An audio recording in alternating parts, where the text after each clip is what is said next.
Hey guys, welcome back to the channel. This is a story about what if Godlike Dragon Naruto Council bashing. Before I start, please support for more amazing content and do consider subscribing to my channel and share this video with your friends. This is written by Isom and link in the description and support writer. Let's start the video.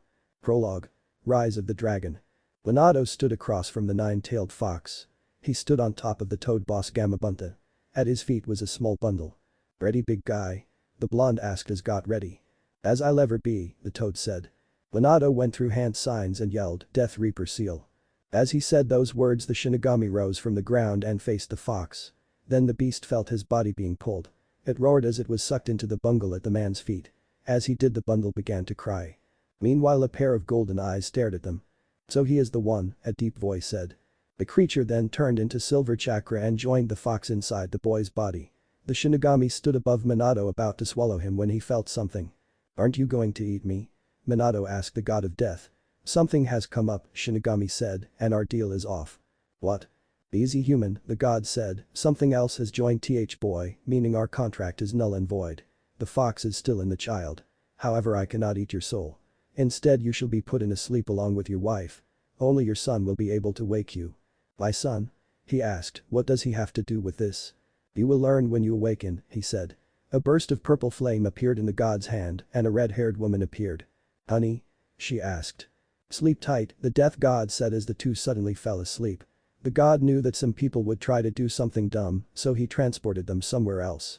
He figured somewhere in water country would do. He smiled as he went home. He just hoped the boy would have a better life than he hoped.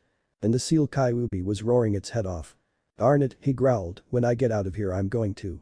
"Calm yourself, fox," said a deep voice. The Kyuubi looked and saw a large silver dragon a few feet from the cage. "I had a thick body with long strong legs, massive wings and a long tail. It had a large head with massive teeth and glowing gold eyes. Its scales were silver and its practically gave off an aura of authority." "We have much to discuss," the dragon said. Then Prologue. Chapter 1. Rise to Power. It had been 13 years since the sealing. 13 years since the dragon entered the seal and stopped the Shinigami from eating Minato's soul. Those years were nothing but pain.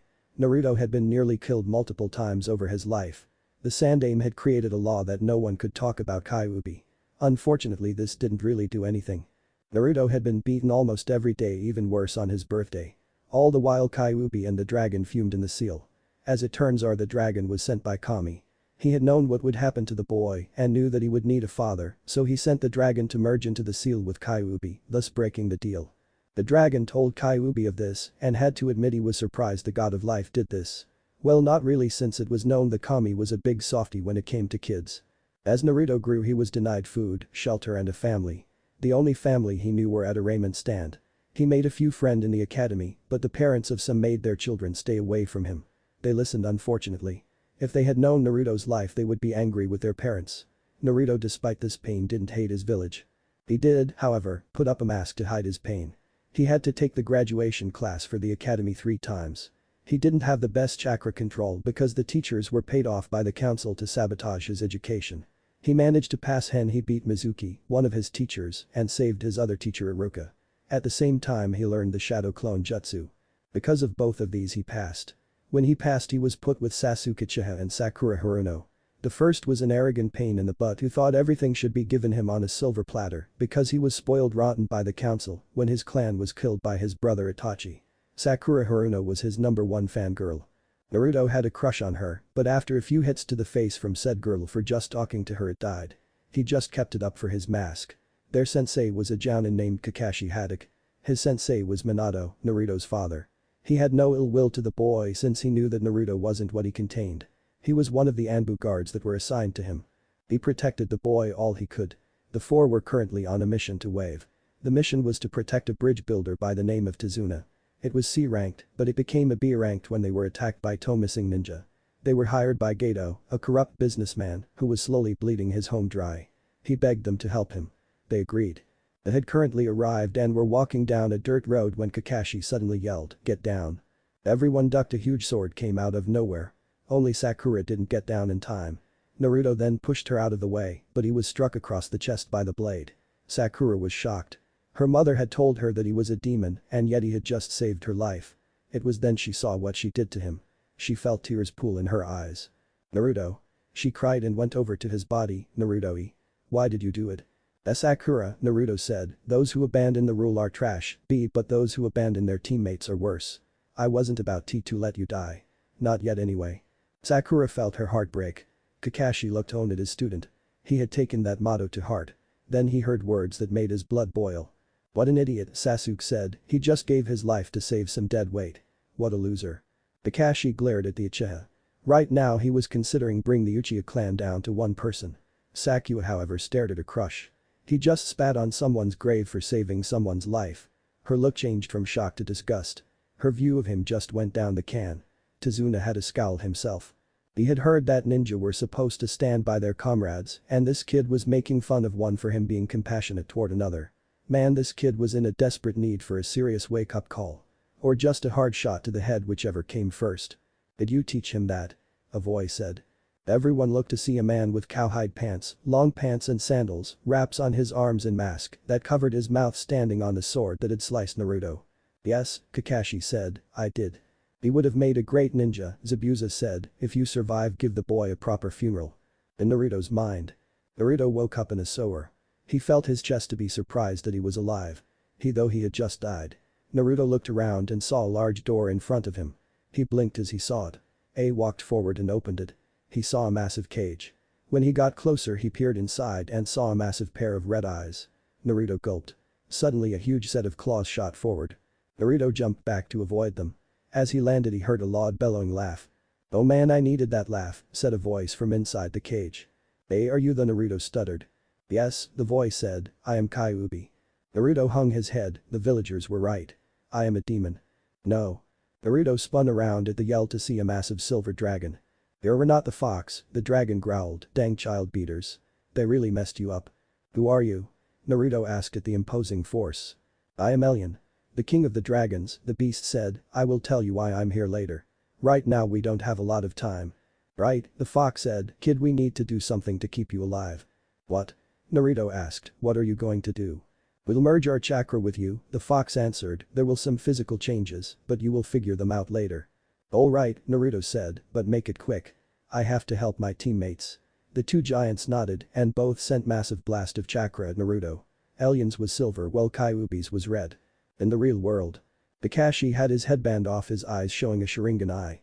He was having trouble fighting Zabuza because of the hidden mist jutsu he had cast over the field. Sakura and Sasuke were both guarding Tazuna. The swordsman was about to finish things when there was a sudden burst of chakra. What is this power? Zabuza thought as he looked around. He cleared the mist and was met with the shock of his life. The boy in orange, the one he killed, was now radiating silver and red chakra. The body slowly rose up as a few changes occurred. The boy began to get taller. Soon he was Sasuke's height. Silver highlights appeared in his hair.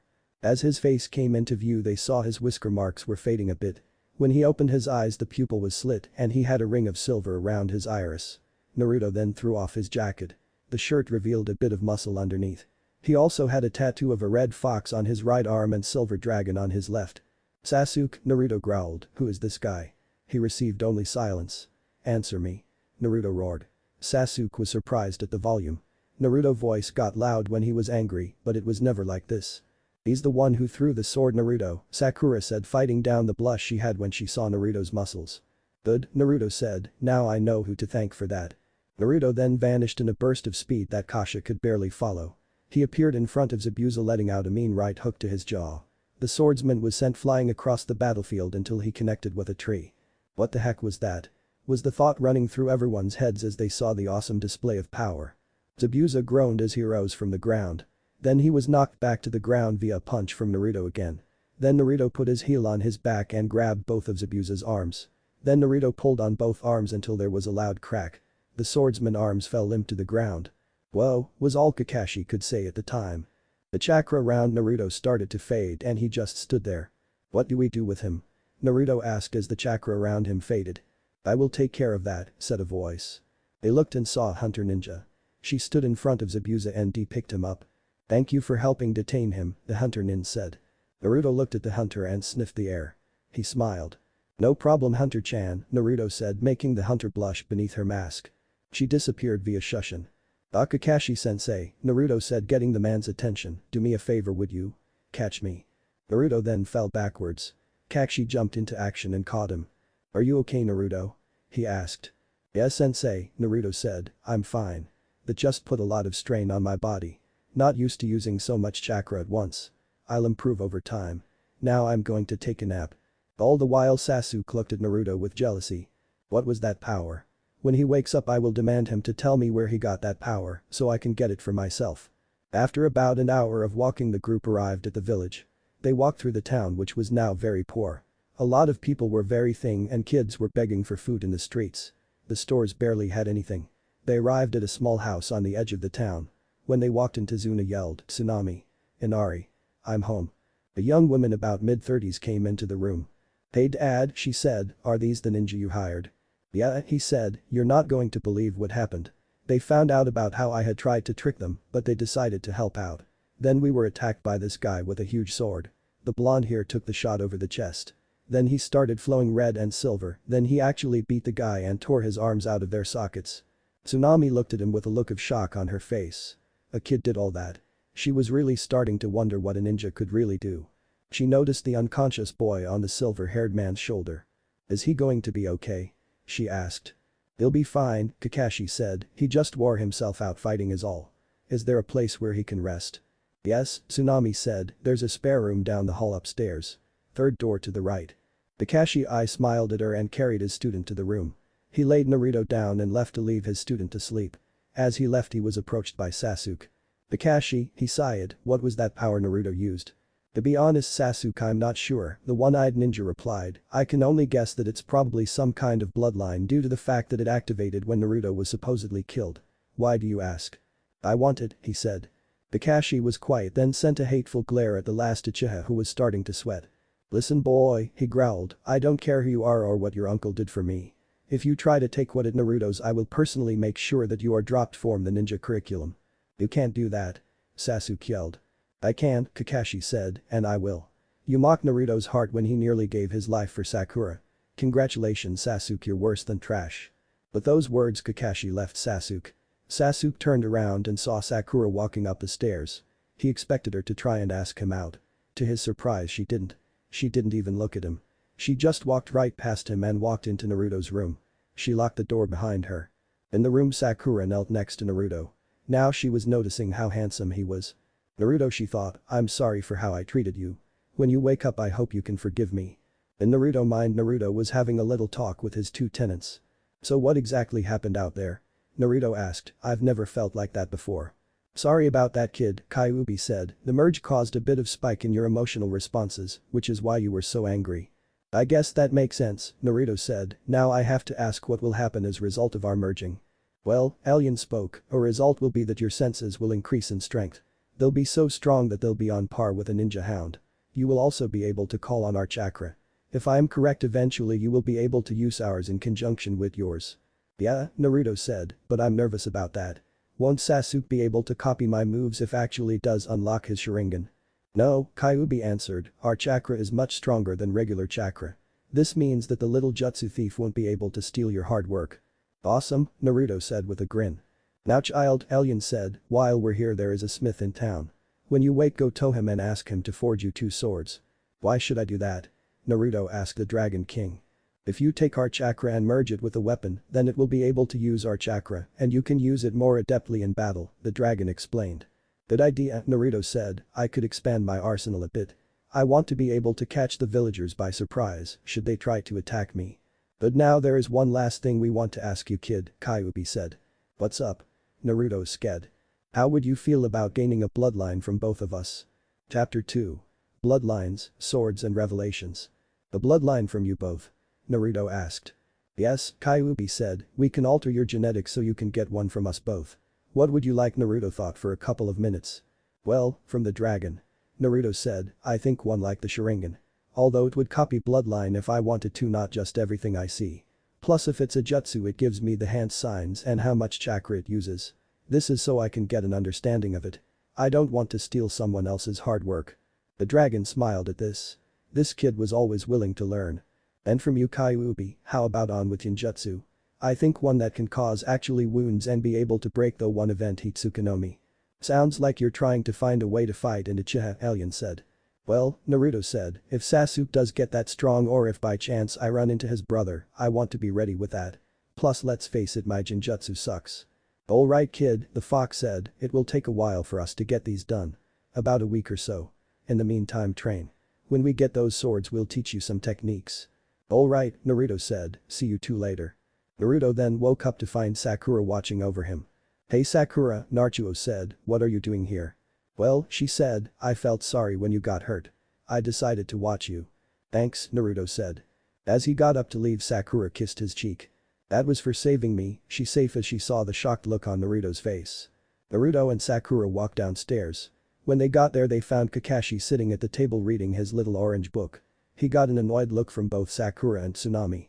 Hey Kakashi-sensei, Naruto said, can I talk to you later? I have something I need to talk to you about. Okay Naruto, Kakashi said. As dinner started, a little boy with a fisherman's hat came down. He didn't eat, saying he wasn't hungry, and left. Naruto had a feeling that this kid had been through some tough times. He hadn't seen the village so he didn't really know. After dinner the silver-haired ninja pulled Naruto to the side and out to the backyard. What is it you needed to talk to me about, Naruto? Well, it's about what happened in the forest, Naruto said. I know about my tenant before you ask, and as it turns out I have another one. What? Kakashi asked, surprised. Yeah, Naruto said, his name is Elion. He's supposed to be the king of the dragons or something. Anyway, according to them they gave me their chakra so that I could survive being slashed across the chest by Zabuza back in the forest. Other than these physical changes, I have enhanced senses that are on par with a ninja hound's, and my physical abilities have increased tenfold. Kakashi was currently slack-jawed. He had heard that the influence of such creatures could result changes, but this really took the cake. Anything else, Naruto? The man asked after he regained his composure. Yeah, Naruto said, I'm going to end up getting bloodlines. Naruto, it's good that he stopped when he had to do a double take. Wait, did you say bloodlines as in more than one bloodline? Yeah, Naruto said, one from the dragon will be able to give me an understanding of moves I see and copy bloodlines. The other gives me some genjutsu abilities since my own just plain sucks. Kakashi was right now having a moment where he thought that this was just some messed up dream. He decided to just leave it to them since he couldn't tell if Naruto was lying or not. Okay, Kakashi said after being silent for a moment, do you already have them or are we going to have to wait? They both said that it would take about a week before I'm able to use them, Naruto said with a tone that said he was a bit upset by it. Until then, could you not tell anyone about it? I don't want Sasuke trying to interrogate me about how I got it. That's understandable, Naruto, Kakashi said. He had been looking forward to training the boy since he had a debt to pay to Obito. Unfortunately or fortunately, depends on how you look at it, that little crack about how Naruto was being stupid by nearly giving his life for his teammate was what broke him of that. Ichiha or not, this kid really needed to learn some humility. Is there anything else? Kakashi asked. Yeah, Naruto said, I'm going into town tomorrow so I can get some swords. Is it okay if I train on my own? I don't want Sasuke getting any ideas. Okay, Kakashi said, I'll tell them that you awoke a bloodline during the fight with Zabuza and that you're trying to get it under control. Thanks Kakashi-sensei, Naruto said with a grin. But that the two entered the house. Almost immediately Sasuke walked up to them. What were you talking about? He asked, wanting answers. None of your business, Naruto said. Sasuke growled at Naruto and turned to Kakashi. Naruto was just telling me something about the abilities he used, Kakashi lied, he thinks that it might be an old bloodline. It's probably nothing compared to the Sharingan, Sasuke said, making Kakashi mentally groan. What was I thinking when I wanted to train this kid, he thought. After that and some amazing dessert, which happened to be cake, everyone went to bed. Sasuke was eyeing Naruto though, trying to figure out how he could get power like that. The next day Kakashi was in thought about something. It was noticed by Naruto since they were at the breakfast table. Hey sensei, what is it? Naruto asked. I don't think that Zabuza is dead, he said, making everyone at that knew the name sit up. Tazuna and Tsunami were both a little pale at this. If this guy was really alive then they could come for them at any time. The boy who was with them, Inari Tazuna's grandson, was nervous also. He had heard about him from Tazuna. He was really nervous. What? Sakura scared, but we saw him get carried off by that hunter ninja. How can he be alive? Sakura, Kakashi explained, if that was a hunter ninja then he would have started getting rid of the body as soon as he was able to. So what you're saying is that that was a fake one and was in league with him? Naruto asked. That's what I'm getting at, Naruto, Kakashi said, apparently you're smarter than you let on. Yeah, Naruto said, by the way, do you really think that we can do this on our own?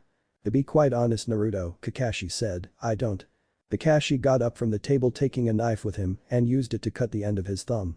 Then he slammed his open palm onto the ground. Summoning jutsu. There was a puff of smoke and when it cleared it revealed a small pug. "Hey Kakashi," the dog said, making the people around him freak out.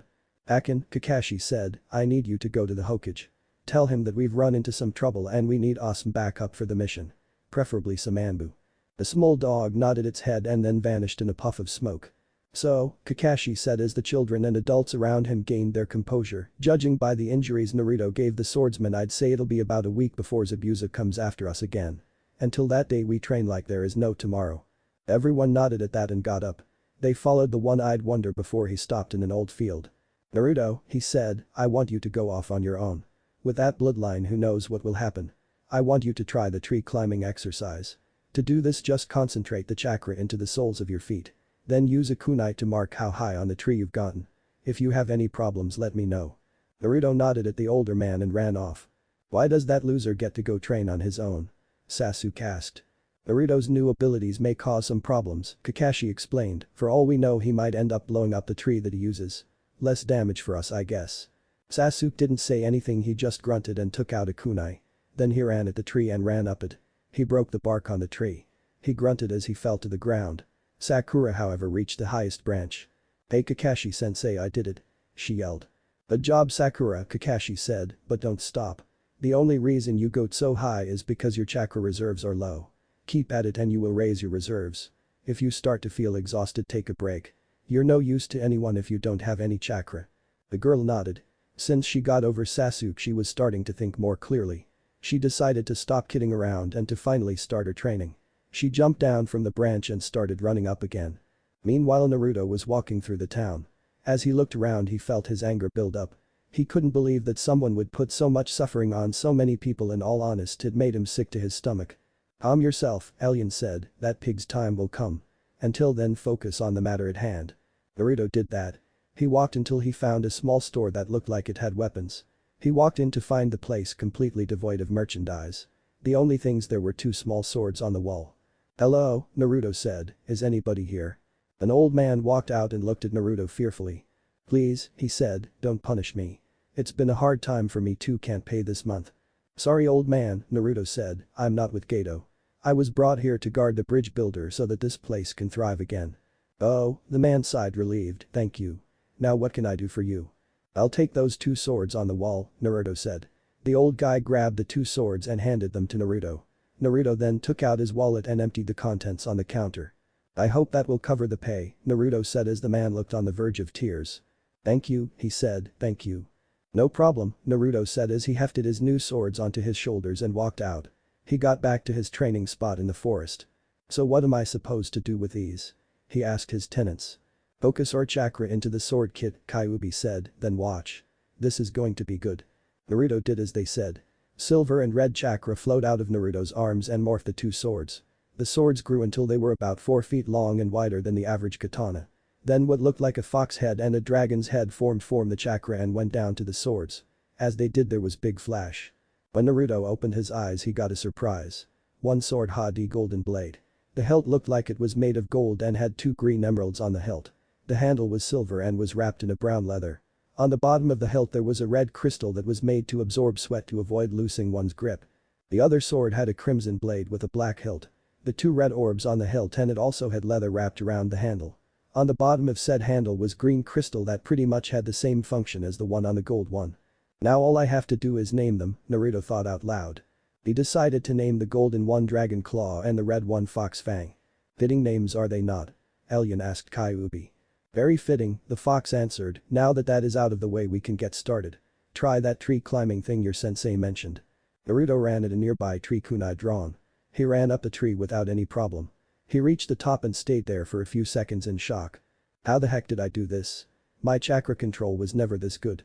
Apparently when we merged with you we evened out your control," Kyuubi said. "Nice," Naruto thought to the fox. "By the way, what am I supposed to do with my swords? If I have them out, more than likely Sasuke team is going to try and steal them." "Don't worry," Alien said, "you can seal away the swords in the tattoos on your arms. Plus we put a defense mechanism on both swords. If anyone other than you tries to pick them up, then they get burned by quick bursts of our chakra." Naruto nodded. He continued to do the tree climbing exercise for the rest of the day. Even though he was convinced he had it down, he didn't want to come off as lazy. After a day of doing this he sealed away his words with instructions from his tenants. Then he went to Tezuna's place. He walked in to find the other members of his team. Sasuke and Sakura both looked completely exhausted. "What happened to you two?" Naruto asked. "Training takes a lot out of a person," Sakura groaned. As Naruto sat down, the Inari decided to voice his mind. "Why do you try so hard?" Inari asked. "Gato's just going to kill you just like everyone else who's gotten in his way." "Inari?" Tsunami gasped. "Kid," Naruto said, "we aren't from here. We just won't roll over and take a beating. We will fight back." "So what?" Inari yelled, "You're from a big fancy village. Here we've been forced into poverty and have to work just to keep a roof over our heads. You probably haven't had to work a day in your life. Then you just come in here without a scratch on you. You don't know what it means to be in pain." Kakashi, Sakura and Sasuke all looked at each other. Then they all got up from the table, taking the bridge builder and his daughter with them. They knew that this was as our subject for Naruto. Back at TH Academy, one kid made fun of Naruto by saying that he was worthless orphan with a whore for a mother and a drunk for a father, and that he was always going to amount to nothing. The very same boy went home with a cracked skull, a few missing teeth, a busted lip, a few bruised ribs, his upper arms and lower legs cracked and a black eye. Everyone from then on knew not to talk about that or like that to Naruto. The teachers and the boy's parents tried to have Naruto punished for that, but the old man said that the boy brought it on himself with his relentless teasing. Naruto turned to Inari, his face dark. "You think that I didn't know pain," he said in a low voice. He got up and lifted Inari off the ground to look the boy right in the eyes as he glared at him. "Listen kid, do you have a mother that loves you? A place to call home? Do you have to spend your team digging food out of garbage just to get something to eat? Do you get chased down by a mob almost every day and beaten within an inch of your life and even worse on your birthday? Let me tell you something, you little crybaby. No matter how bad you think that your life has been, that there is always someone who has it worse than that.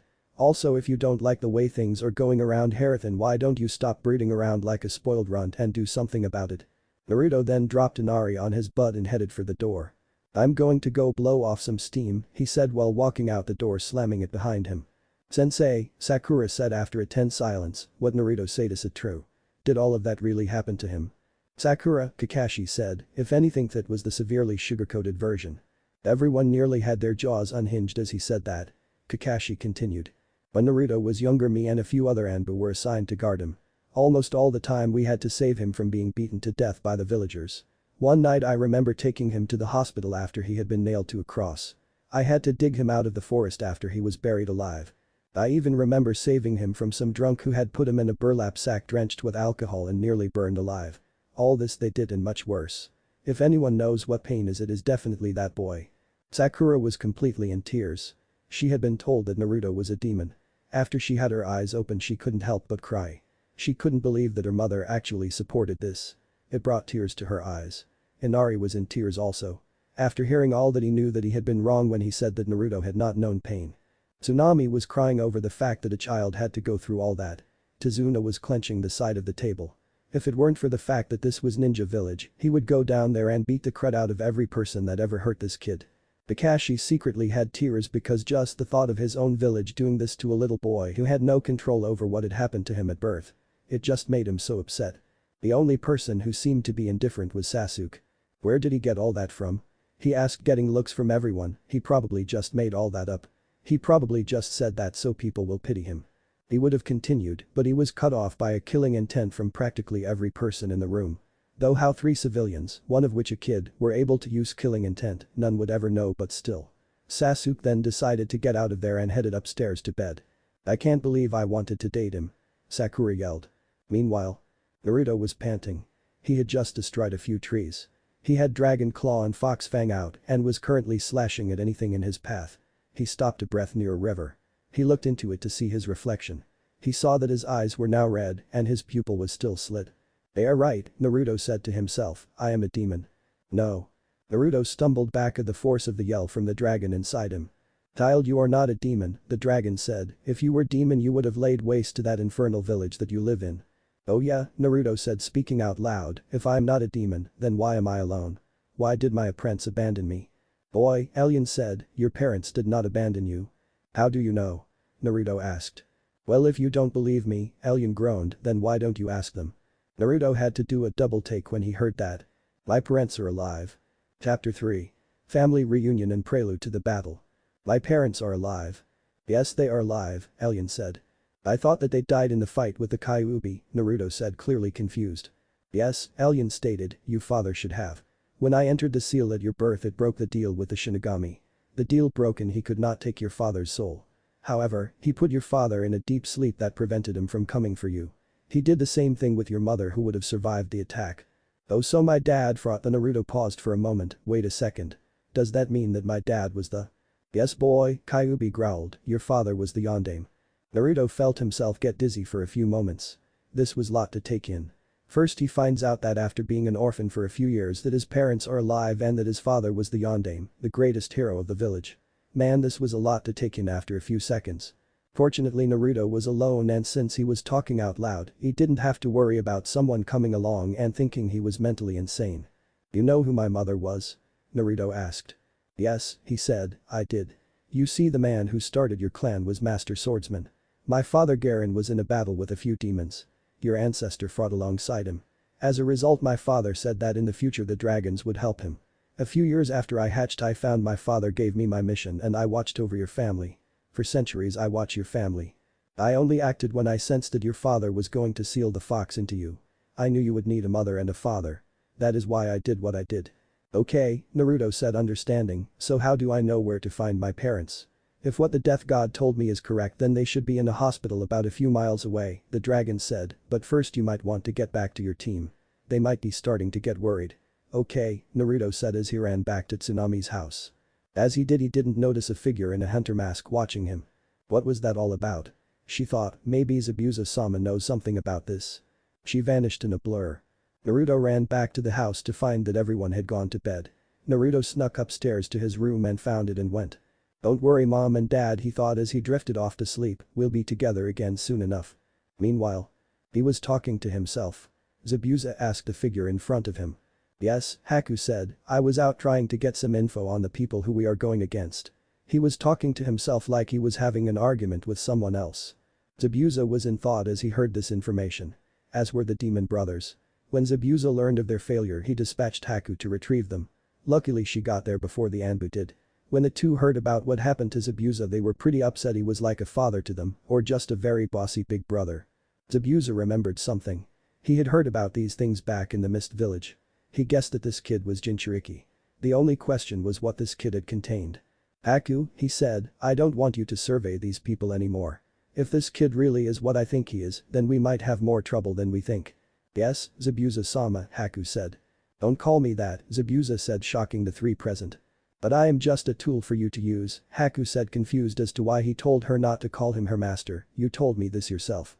I did see you as a tool at first, the swordsman explained, but as the years passed you grew on me. You're my took Haku. You're my daughter. Haku felt tears in her eyes. She had her mask off so you could see her face. She started to tear up and then rushed forward, hugging the large swordsman, but being careful of his wounds. Thank you father, she said, crying. Hey, what about us? Jizu, the first of the demon brothers, said. I see you as sons as well, Zabuza said, or just as some very annoying little brothers. Hey. Both brothers yelled in indignation. Haku just giggled at their antics. The following morning Naruto wolfed down his breakfast. Naruto, where did you go last night? Sakura asked. I went out so I could get some air and clear my head, Naruto said to her. Then he turned to their sensei. Hey sensei, can I talk to you for a minute? Sure thing, the on-eyed man said as they got up to get somewhere more secluded. As they did, Sasuke was a little upset. The dope got another meeting with their sensei and he wasn't in on it. What exactly was Naruto hiding from them? What is it we need to talk about, Naruto? Kakashi asked. I know who my parents are, Naruto said, looking at the shocked look on his sensei's face. Don't you mean we're Naruto? The man asked. No are, the blonde repeated, they're alive. I need your permission to go find them. Kakashi nodded, I think you should go find your parents. I want to meet the mom and dad of the boy that saved my life. Naruto nodded and then bolted out the door. Which way, big guy? He mentally asked his second tenant. About a half a mile east of here, kid, the dragon said. Child, when you get there you will need my chakra to wake them up from the coma that the two are in. Got it, big guy, Naruto thought to the dragon. Naruto ran for a while. While normal people would have been tired by now, Naruto had large chakra reserves. He could go for a long time without getting tired. After about 20 minutes of running he made it to what looked like a minor village. Naruto walked through the village. As he did he was getting looks from the villagers there. To be more specific, the girls. Apparently his new appearance had an adverse effect on girls. Naruto looked around the village until he found a hospital. Naruto felt a little nervous as he entered the place. He never really did like hospitals. First of all, the doctors and nurses that worked there had either tried to poison him, refused to treat him, or when he had broken bones they set them wrong. And worse than that, food that Hay served there was absolutely horrible. He steeled his nerves and walked in. He walked up to the front desk. "How can I help you?" the woman asked. She had a slight blush on her face as she looked at Naruto. "Yes," he said, "I'm looking for some people. A blonde man and red-haired woman. No recorded names." "I know of people like that," she said, "we couldn't find them in the database." "How do you know them?" "They're my parents," Naruto said, making the woman gasp. "Right this way," she said, getting up from her desk. The two got into an elevator and went a few floors up. Naruto followed the woman through the halls. Eventually they arrived at a room in the back. As they walked in, a doctor who was checking up on the two coma patients.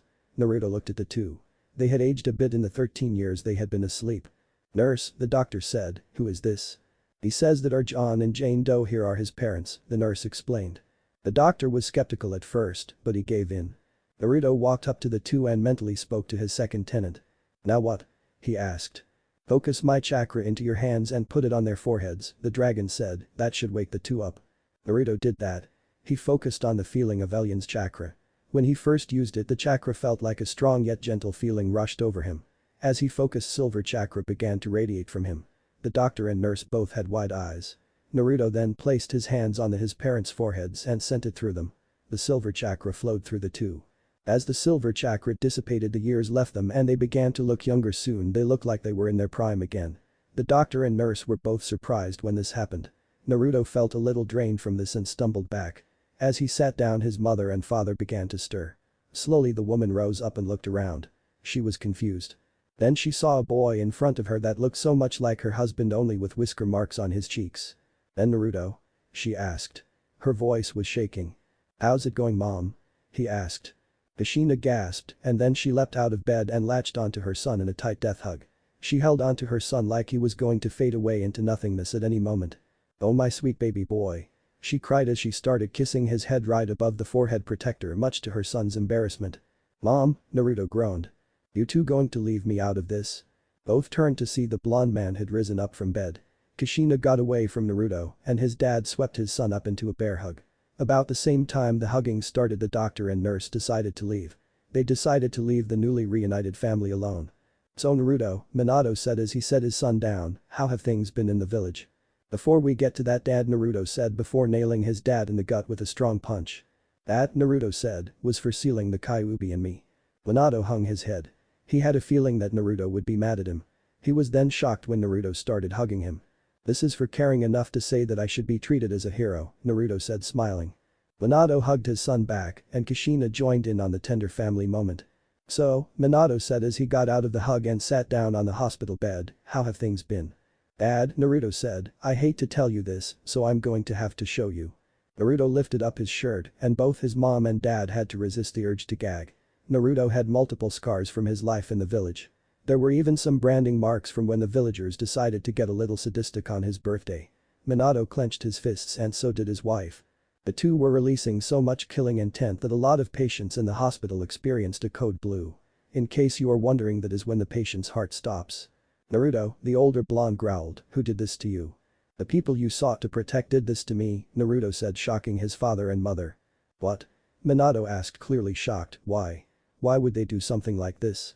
"Because of all the trouble that was caused by the Kyuubi, the villagers couldn't let go of their hate," Naruto explained. "They saw me as the reincarnate of the fox. As a result, I was beaten, starved, neglected and nearly killed on multiple occasions. The only reason I survived is because a few Anbu always came and saved me. Also, the fox's healing ability helped me out plenty of times."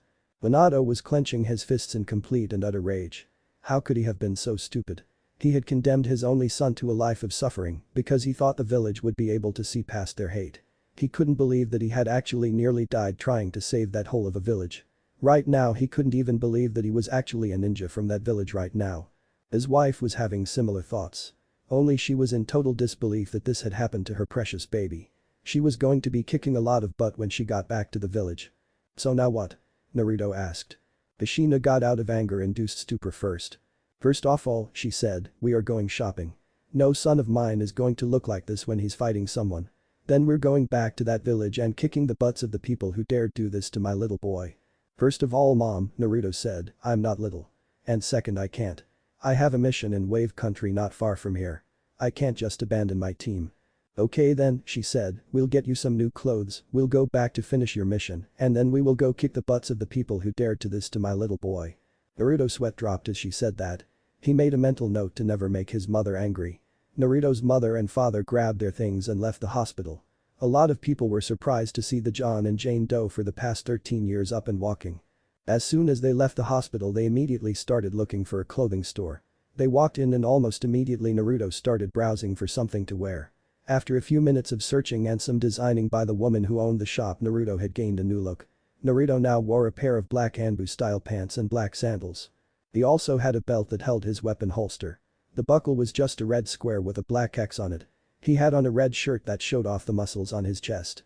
Over that he wore a silver vest. It had the Konoha symbol on the left side.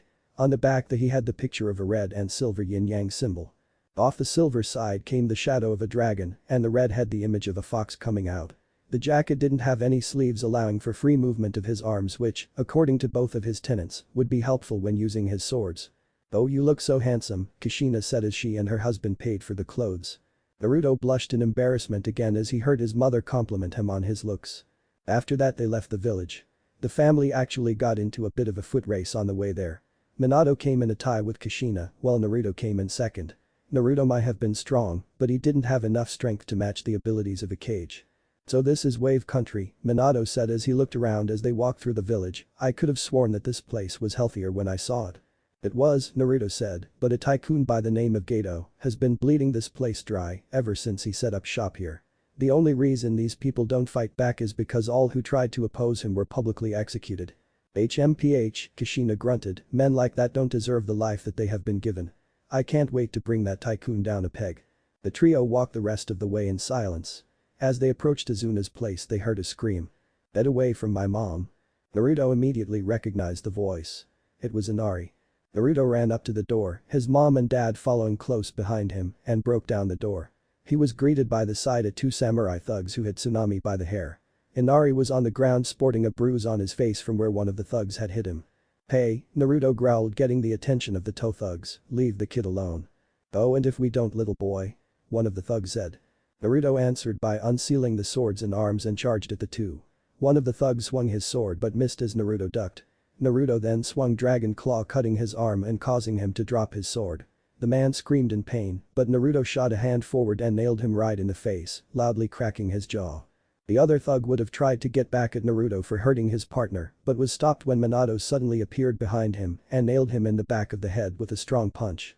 Naruto picked the first thug up off the ground and slammed him into the wall, growling. "Who sent you?" he asked. "Forget you, brat," the thug growled. "Who sent you?" Naruto repeated. "I'm not going to tell you." "Who sent you?" Naruto growled a third time. "Gato," the thug said. Everyone looked at each other, surprised that the man had answered the question. "That was easy," Naruto said. "Why did you answer?" "I can't stand to be asked the same question 3 times, the thug groaned. "It irritates me." "Where is Gato now?" Naruto asked. "Not telling you," the thug said. "Where is Gato now?" Naruto repeated. To be honest, this was really starting to annoy him. The thug just spat in his face. "Still not going to tell you." "Where is Gato now?" "Shoot." The thug growled 3 times. He wasn't going to pay the 2 missing ninja he hired, so more than likely he's on his way over to see if the man succeeds so that he can kill him. "Thank you, my friend," Naruto said as he swung his fist and connected it with the thug's face. The thug was sent sprawling to the floor. "Inari," Naruto said, turning to the boy, "your old man would be proud of you." Inari beamed at the blonde and smiled widely. "Come on," Kushina said, making her presence known to the others, "we have to get to the bridge." Naruto nodded at his mother and the 3 all ran off toward the bridge. Chapter 4. Battle on the Bridge. Kakashi was in trouble. He was currently in the rematch with Zabuza and it was not going well. Zabuza had apparently figured out that I took eye contact for the Sharingan to work and was fighting away from him using the mist to hide and had his eyes closed, meaning he couldn't use the Sharingan illusions. With him was a new figure, Anko. She was tall, shapely and had on a fishnet shirt that was covered by a trench coat and a short skirt. She had purple hair that was tied up in the shape of a pineapple. Although she immediately got some mixed interactions after calling herself the sexy and single Anko Midarashi. Flashback.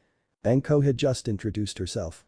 Kakashi was now sweating bullets, since with her around he wouldn't have a chance to read his Icha Paradise book. Sakura had to admit that this woman was a little bit too open in her choice of clothing. "So Kakashi," she said with a smirk, "you called for some backup on this mission. I can see why you'd need it." "Watch your tongue," Sasuke said, "I'm an Uchiha. Your superior. Now I suggest you make sure not to upset me." Anko was quiet. Kakashi made a motion for Sakura to move. They both did, taking Inari, Tsunami, and Tazuna with them. As soon as they were clear, Anko vanished and reappeared with Sasuke facing away from her in a grip. She then took out a kunai, cut his cheek, and then licked the blood off the knife. After a second she spat it out. "Yuck." She yelled, "Worst I've ever tasted." Sakura couldn't help but giggle at the fact that her former crush had just been schooled. Anko then turned to Kakashi. "Aren't you missing a brat?" she asked. In truth, she was really worried for him. A few years ago she had gotten little drunk and some punks thought that they could have some fun with her. Fortunately for her, Naruto showed up. The sight of what was happening really made him mad. Mad enough to draw on some of Kyuubi's chakra. The result was 3 drunk punks with broken bones and a 4th that had his head busted open. Naruto then ran out into the street and made a commotion, making villagers chase him so that Anko could get home with her dignity intact. The sight that they did that to him, though, angered her. It was what made her Anko Mitarashi. "You should sit down, Anko," Kakashi said, "this is going to be a really long story." Kakashi told her of what had happened and of Naruto's bloodline. Anko thought it was brave of Naruto to try and save his teammate like that, but she was mad that Sasuke would spit on his grave like that. She was contemplating killing the boy until Kakashi brought up Naruto's parents being alive. She was thrown for one heck of a loop after that. Then flashback. When they were done training, they went to guard Tazuna at the bridge. They found the workers all unconscious or dead. Zabuza then made an appearance with the Hunter Nin that took Zabuza away from danger. Sasuke went to fight the Hunter Nin, while Anko and Kakashi fought Zabuza. And that led to their current predicament. Sakura stood in front of Tazuna with a kunai drawn and was ready to fight. Sasuke was fighting the Hunter Nin, Haku, and was trapped in a dome of ice mirrors. Sasuke was also doing a very good impression of a porcupine with a lot of needles sticking out of his body. "Alright Kakashi," Zabuza said, "it's time for me to end this." He lifted up his cleaver of a sword, but as he was about to use it, a cry rang out, water style. Water bullet. Zabuza managed to jump out of the way before a massive water ball the size of a beach ball slammed into the spot where he was standing. He followed the trajectory of the shot and found a tall red-headed woman standing a few feet away from them. Kakashi and Anko saw her too, and Anko was wide-eyed. "Hey Kushina?" she asked, receiving a nod from the woman. "Kushina?" Zabuza asked, as in Kushina Uzumaki. "The Red Death and the Bloody Whirlpool." "The very same," Kushina said. "Oh boy," Zabuza groaned, "Haku, finish off that runt. I'm going to need help over here." "More than you know," said a voice behind him. Zabuza spun around just in time to meet a fist to the face. He was sent flying back towards Kushina, who brought back her arm and then sent the man flying another direction with a strong backhand. Zabuza groaned in pain as he rose up. When he saw who hit him, he nearly lost it. He saw a tall blonde man with a white trench coat with red flames on the bottom and Konoha's yellow flash written in kanji on the back. "Oh crud," was all Zabuza was able to get out. "Sensei." Kakashi managed to get out himself. "Hey there Kakashi," Minato said, "I see you have a Sharingan eye." Kakashi had the modesty to look sheepish. He had known that there could be consequences to putting a Sharingan eye in a person who doesn't have an Uchiha's blood. Kakashi promptly ignored that because he knew that he owed Obito.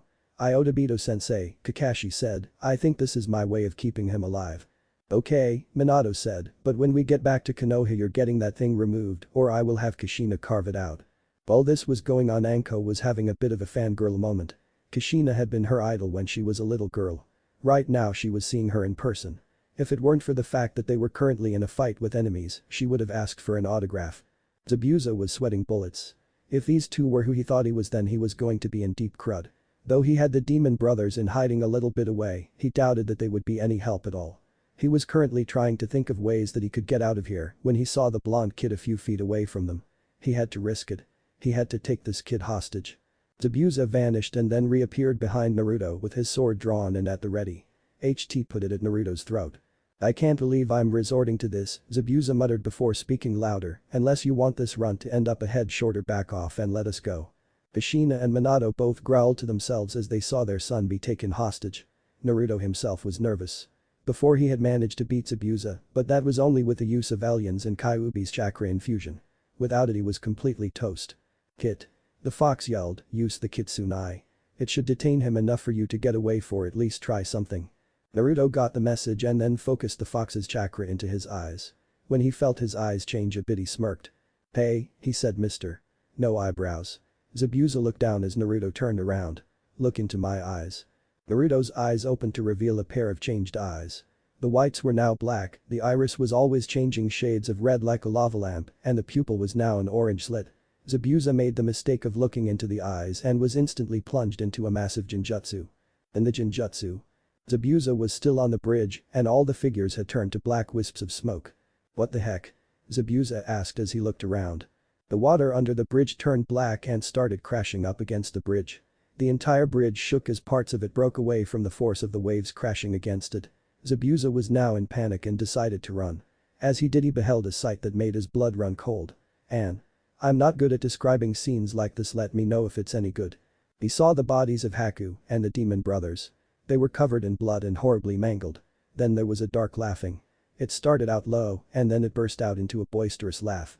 The bridge beneath him shook and parts broke off in front of and behind him. Soon he was only standing on a platform. He looked around and the black water rose up. The sky flashed with lightning. The water began to rise, forming a large monster. It stood about 10 stories high. It had 4 massive arms with clawed fingers. The claws were actually made of ice. It had 4 large glowing eyes, if you could call them that seemed to stare into your soul.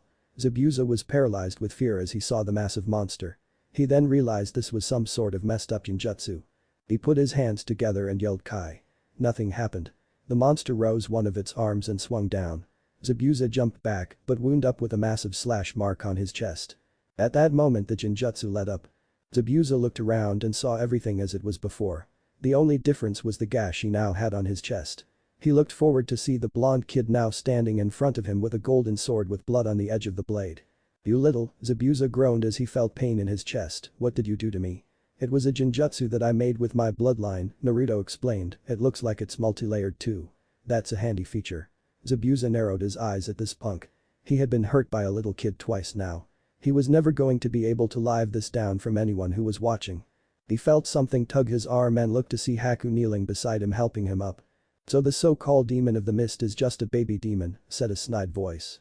Everyone turned to see a short pudgy man wearing a tux, sunglasses, and holding a cane. Behind him was practically an army of mercenaries. "You never planned on paying us, did you?" Zabuza asked.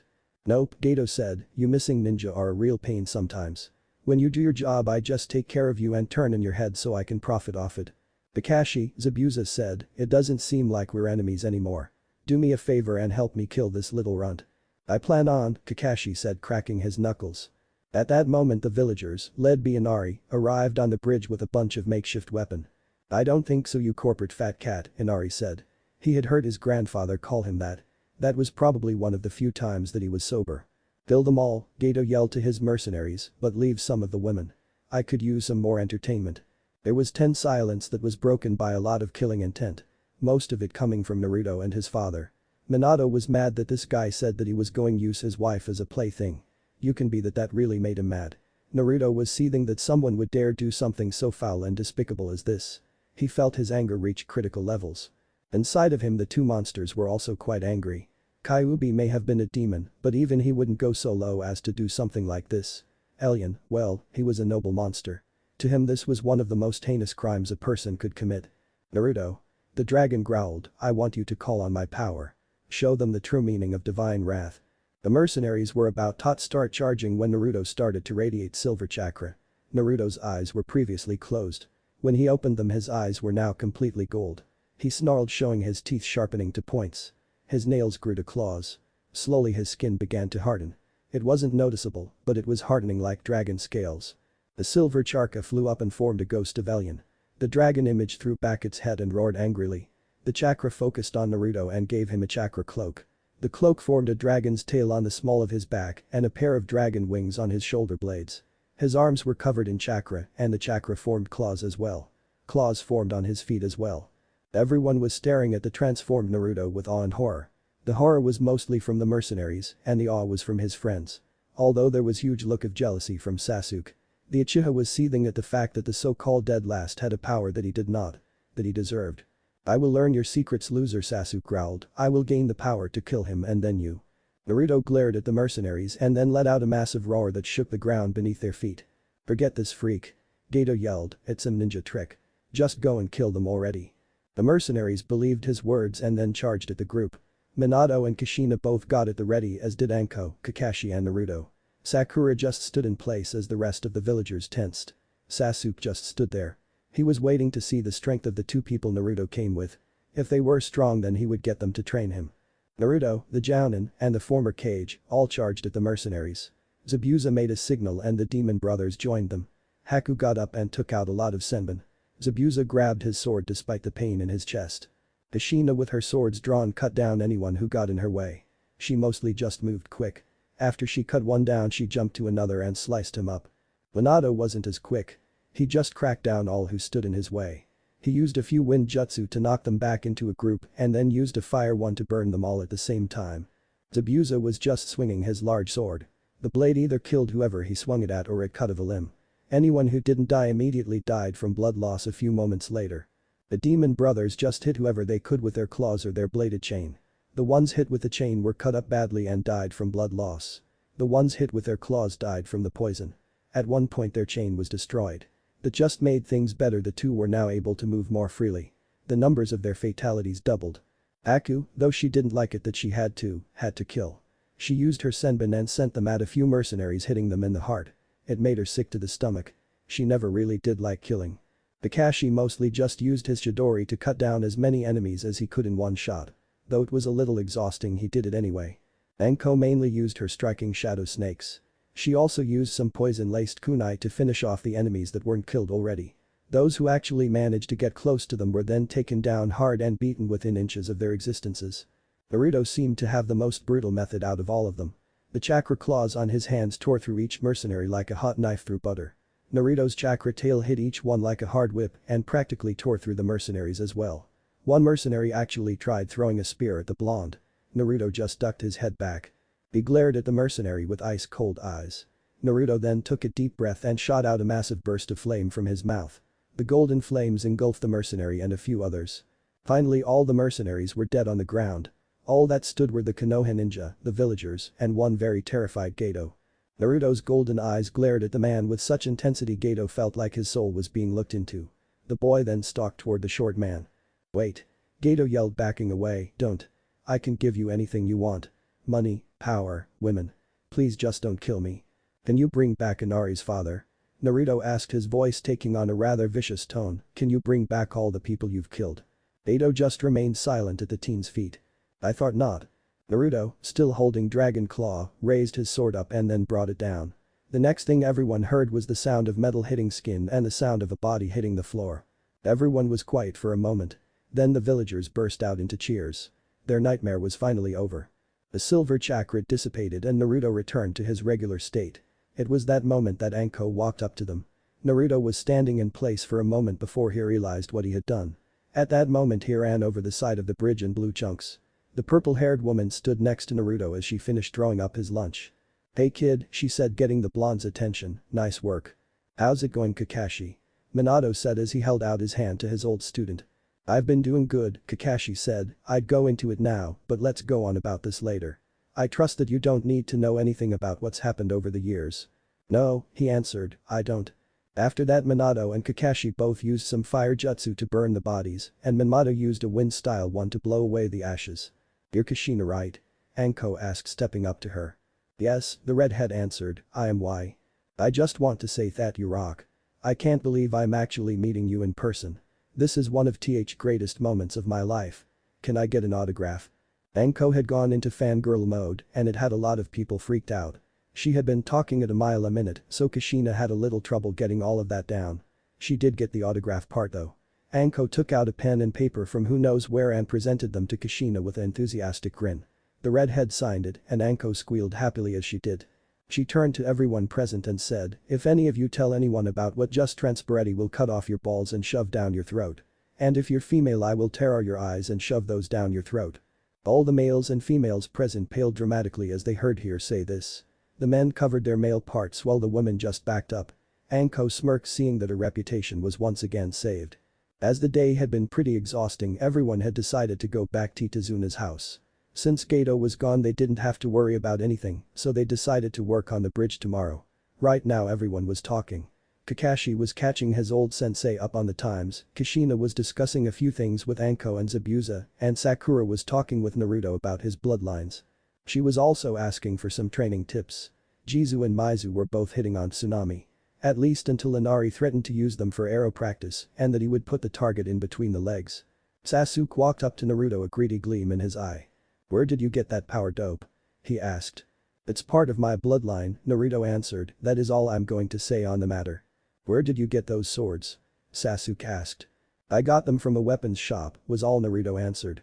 "Give them to me," he ordered, getting a few looks from everyone who was present in the room. "What was that?" Naruto asked, gaining an annoyed look in his eye. "I said I want those swords," Sasuke repeated, "and it's not a request." "The day I give you these swords," Naruto growled, "is the day that someone calls Choji fat and he doesn't go ballistic." Meanwhile in Konoha, Choji crushed his bag of chips and growled loudly. "What's wrong with you?" Ino asked the boy. "I can't help but think," Choji growled, "that someone in the world just called me fat." The boys' team looked at him and then they all stepped back a good way. They all knew that you don't want to get near Choji when someone calls him fat. Back with the gang. "I said give me those swords, idiot," Sasuke growled, lunging at Naruto, only to get hit in the face by Sakura. Everyone stared at her in shock at what the fangirl just did. She looked around and said, "When the guy you have a crush on spits on someone who saves your life, the crush tends to die." The next few days were basically uneventful. Luckily the punch to Sasuke's jaw broke it, so no one had to listen to him complain. Naruto and his parents managed to catch up some long-lost bonding time. Zabuza and Haku both agreed to come to Konoha. They were both sick of running from the Hunter Nin, and Zabuza told them that his daughter was sick of running around. Everyone was surprised that he regarded the others as his children, but they understood. Sakura had gotten better over her training as well. She had gained larger chakra reserves. Just enough so she could use one shadow clone. She was currently working to try and use two. All the while Sasuke looked on in jealousy. The two dead weights of his team were getting strong and he was left in the dust. He would make them pay for trying to show him and Uchiha up. After a while the bridge was built and everyone was ready to leave. "You have to go, big brother," Inari whined. "Hey kid," Naruto said, putting his hands on the shoulders of his little brother, "don't you go crying on me now. I want you to keep an eye on things here. Take care of your mom and grandpa. Especially your grandpa." Inari laughed as his big brother got up and left for his team. "You do know that the council is going to want to hear about your abilities when we get back," Kakashi said, "and I know that they will try and demand you hand over your swords to Sasuke." "If they try," Minato said, "there is going to be hell to pay." "I'm with you, dear," Kushian said, "no one messes with our family and lives." "Don't I know it," Naruto said. Sakura just smiled to herself. She was glad that her new friend finally had the family that he deserved. She had gotten over her grief on how she had treated the boy, but she did have some anger toward her parents, or more specifically her mother. She remembered when her mother asked where Naruto was and she always told her. Her mother would then leave with a large group of friends. Not anymore, she thought, determined. Konoha Minato thought as he and everyone else walked to their home, or in certain cases new home, get ready for a major wake-up call. Chapter 5. Return and Council. Not again. The now group of 10 were going toward Konoha. Since they didn't have a civilian to drag them down, they were able to tree jump. Kushina and Minato slowed down their normal pace so that everyone else could keep up. As they all went, Sasuke glared at the back of Naruto's head as if wishing for him to just burst into flames. After a few hours of tree jumping, the group made it to Konoha. As they approached the gate, Kitetsu and Izumo both stood up and faced them. "Okay," Izumo said, "nay Mandir." He trailed off when he saw the fourth Hokage walking with the group. He actually felt his jaw drop when he saw a few missing ninja and someone whose rank he didn't even know.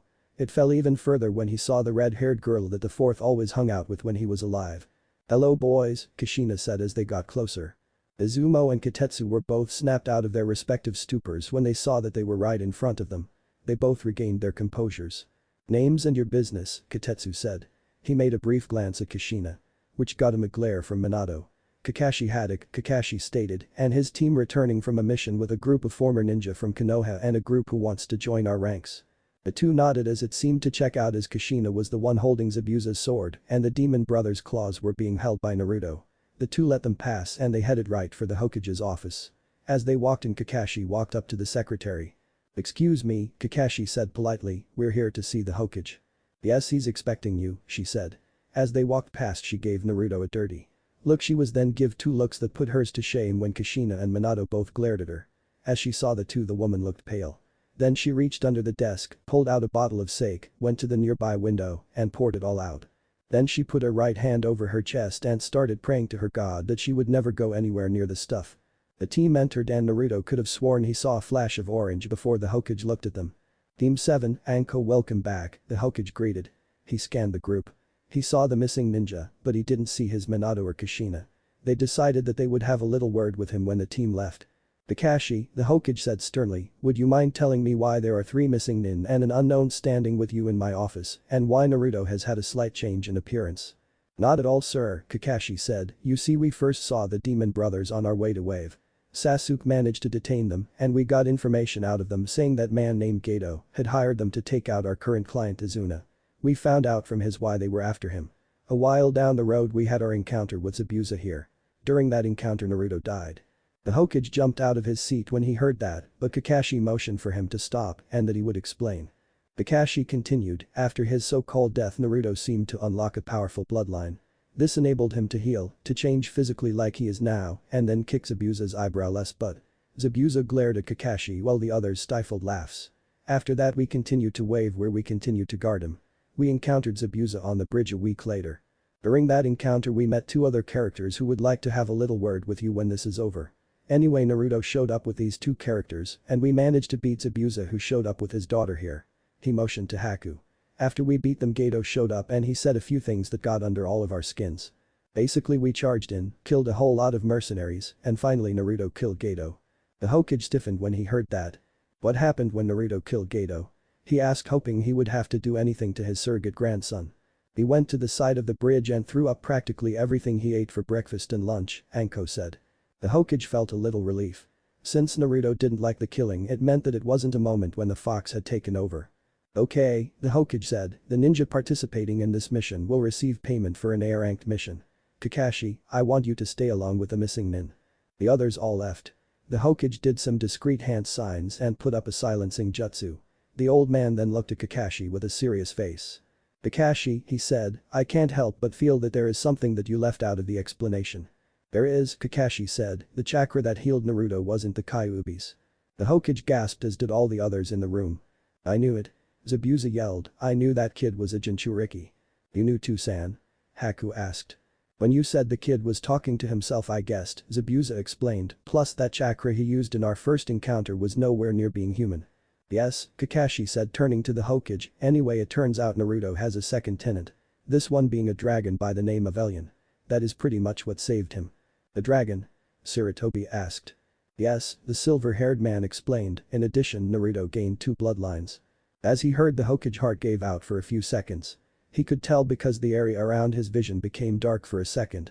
He breathed heavily to gain his senses and bearings. What are they exactly? The Hokage asked. Well, Kakashi explained, the first he calls the dragon's eye. It allows he to get a basic understanding of a technique and to copy bloodlines. I think Naruto will only use that last part as a last resort. The second he calls the Kitsune eye. It allows him to cast powerful genjutsu and even see through them.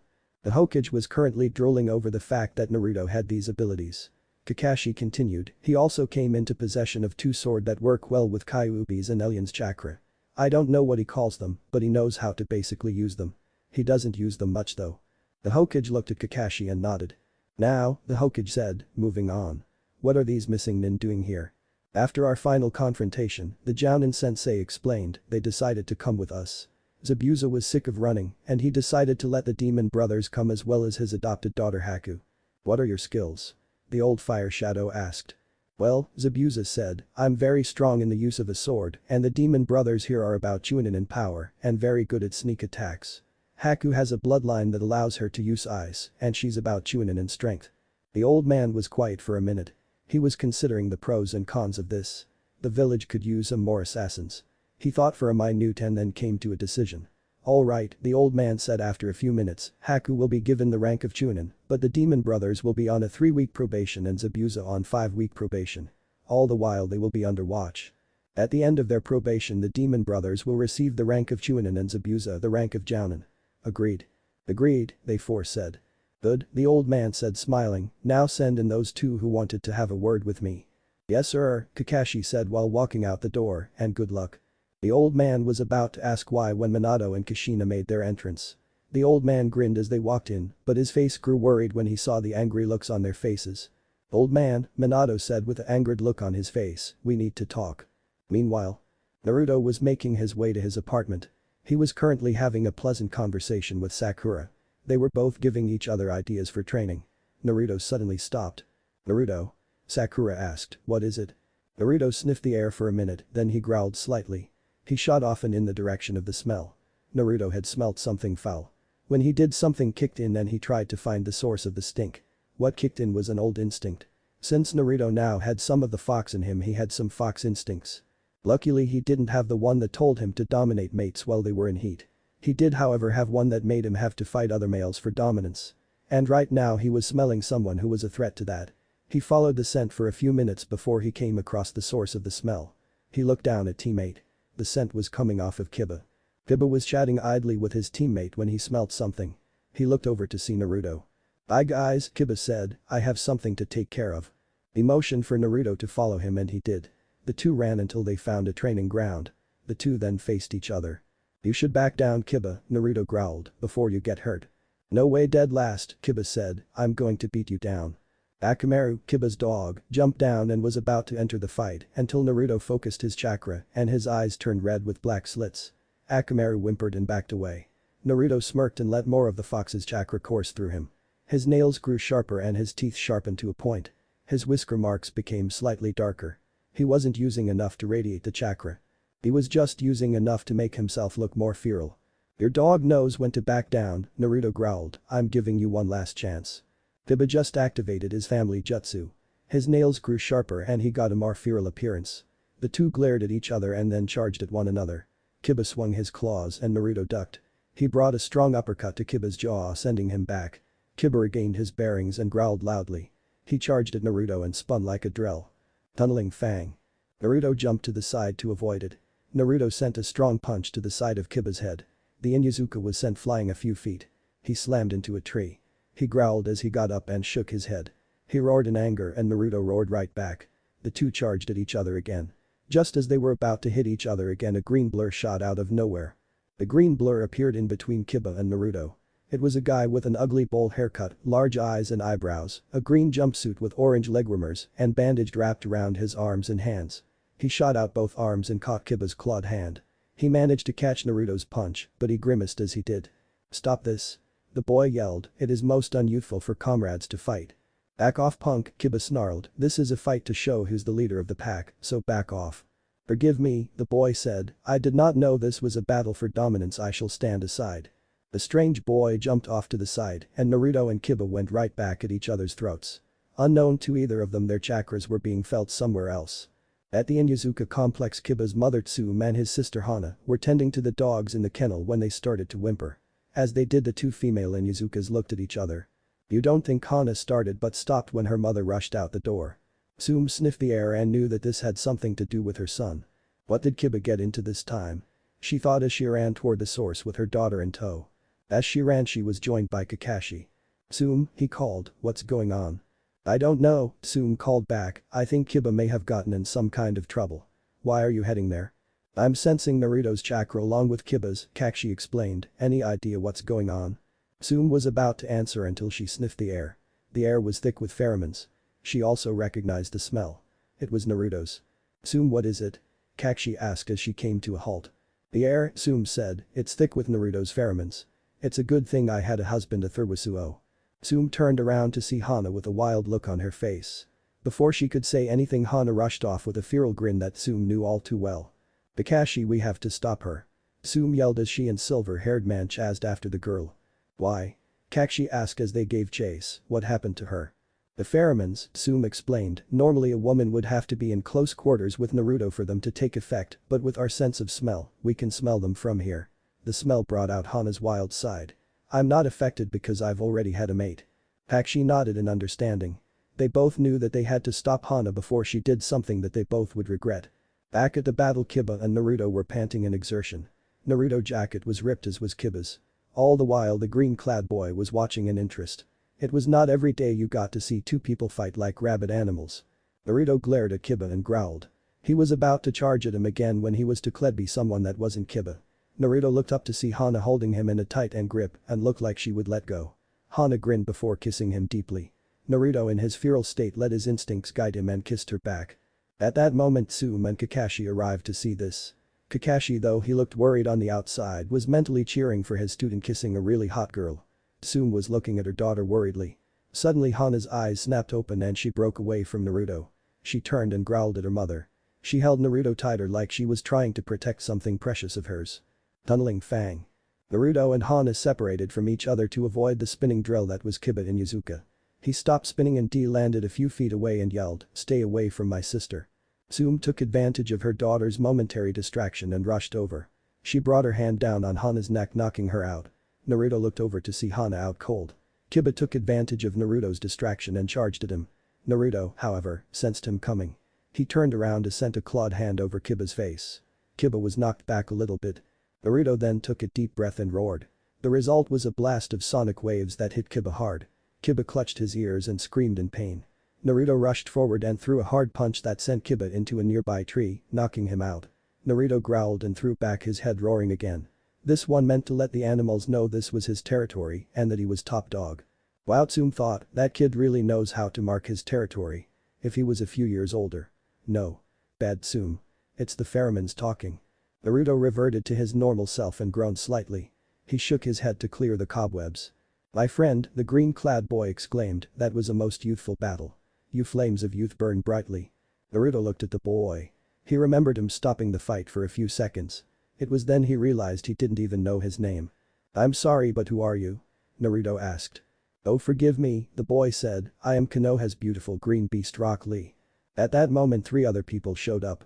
One was an older version of Rock Lee, another was a boy who had long hair and was Hyuga from what Naruto could tell because of the eyes, and a cute girl with brown eyes and her hair up in toe buns.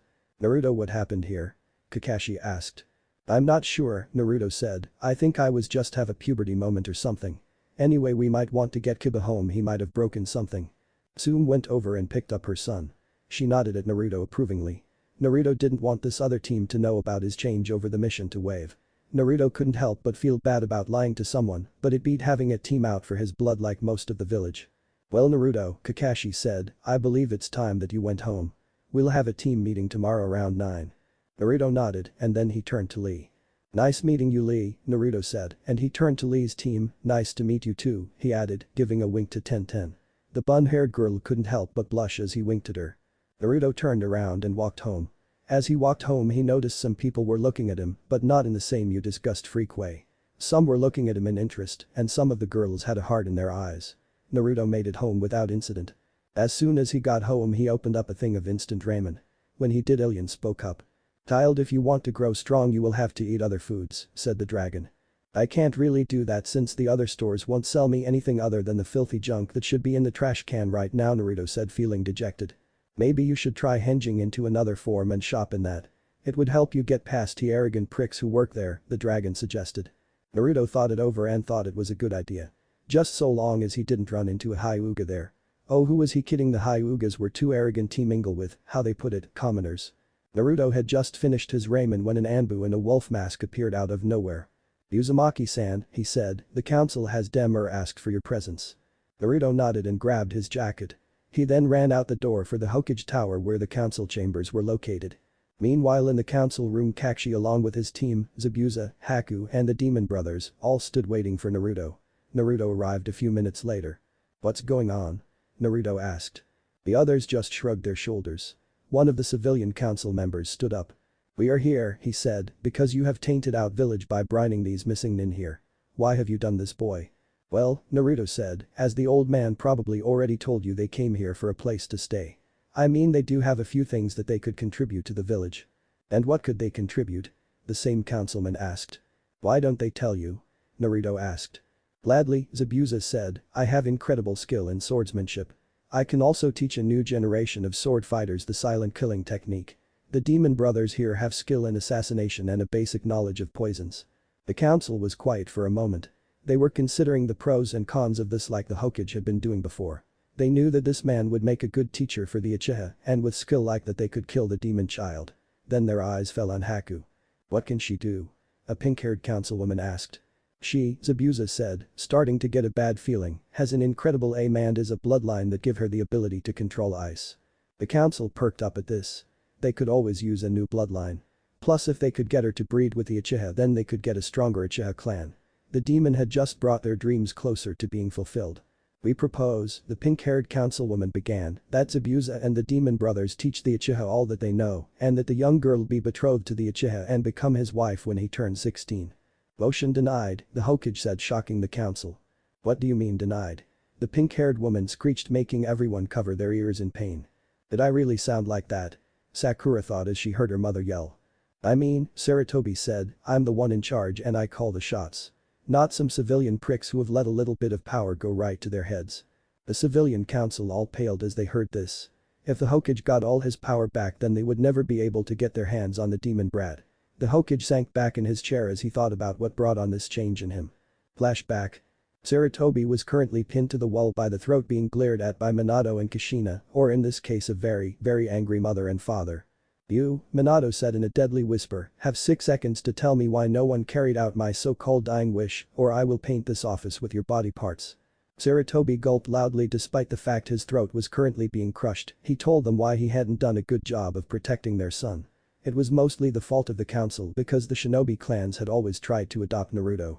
It was the civilian council that kept him from letting Naruto have a family.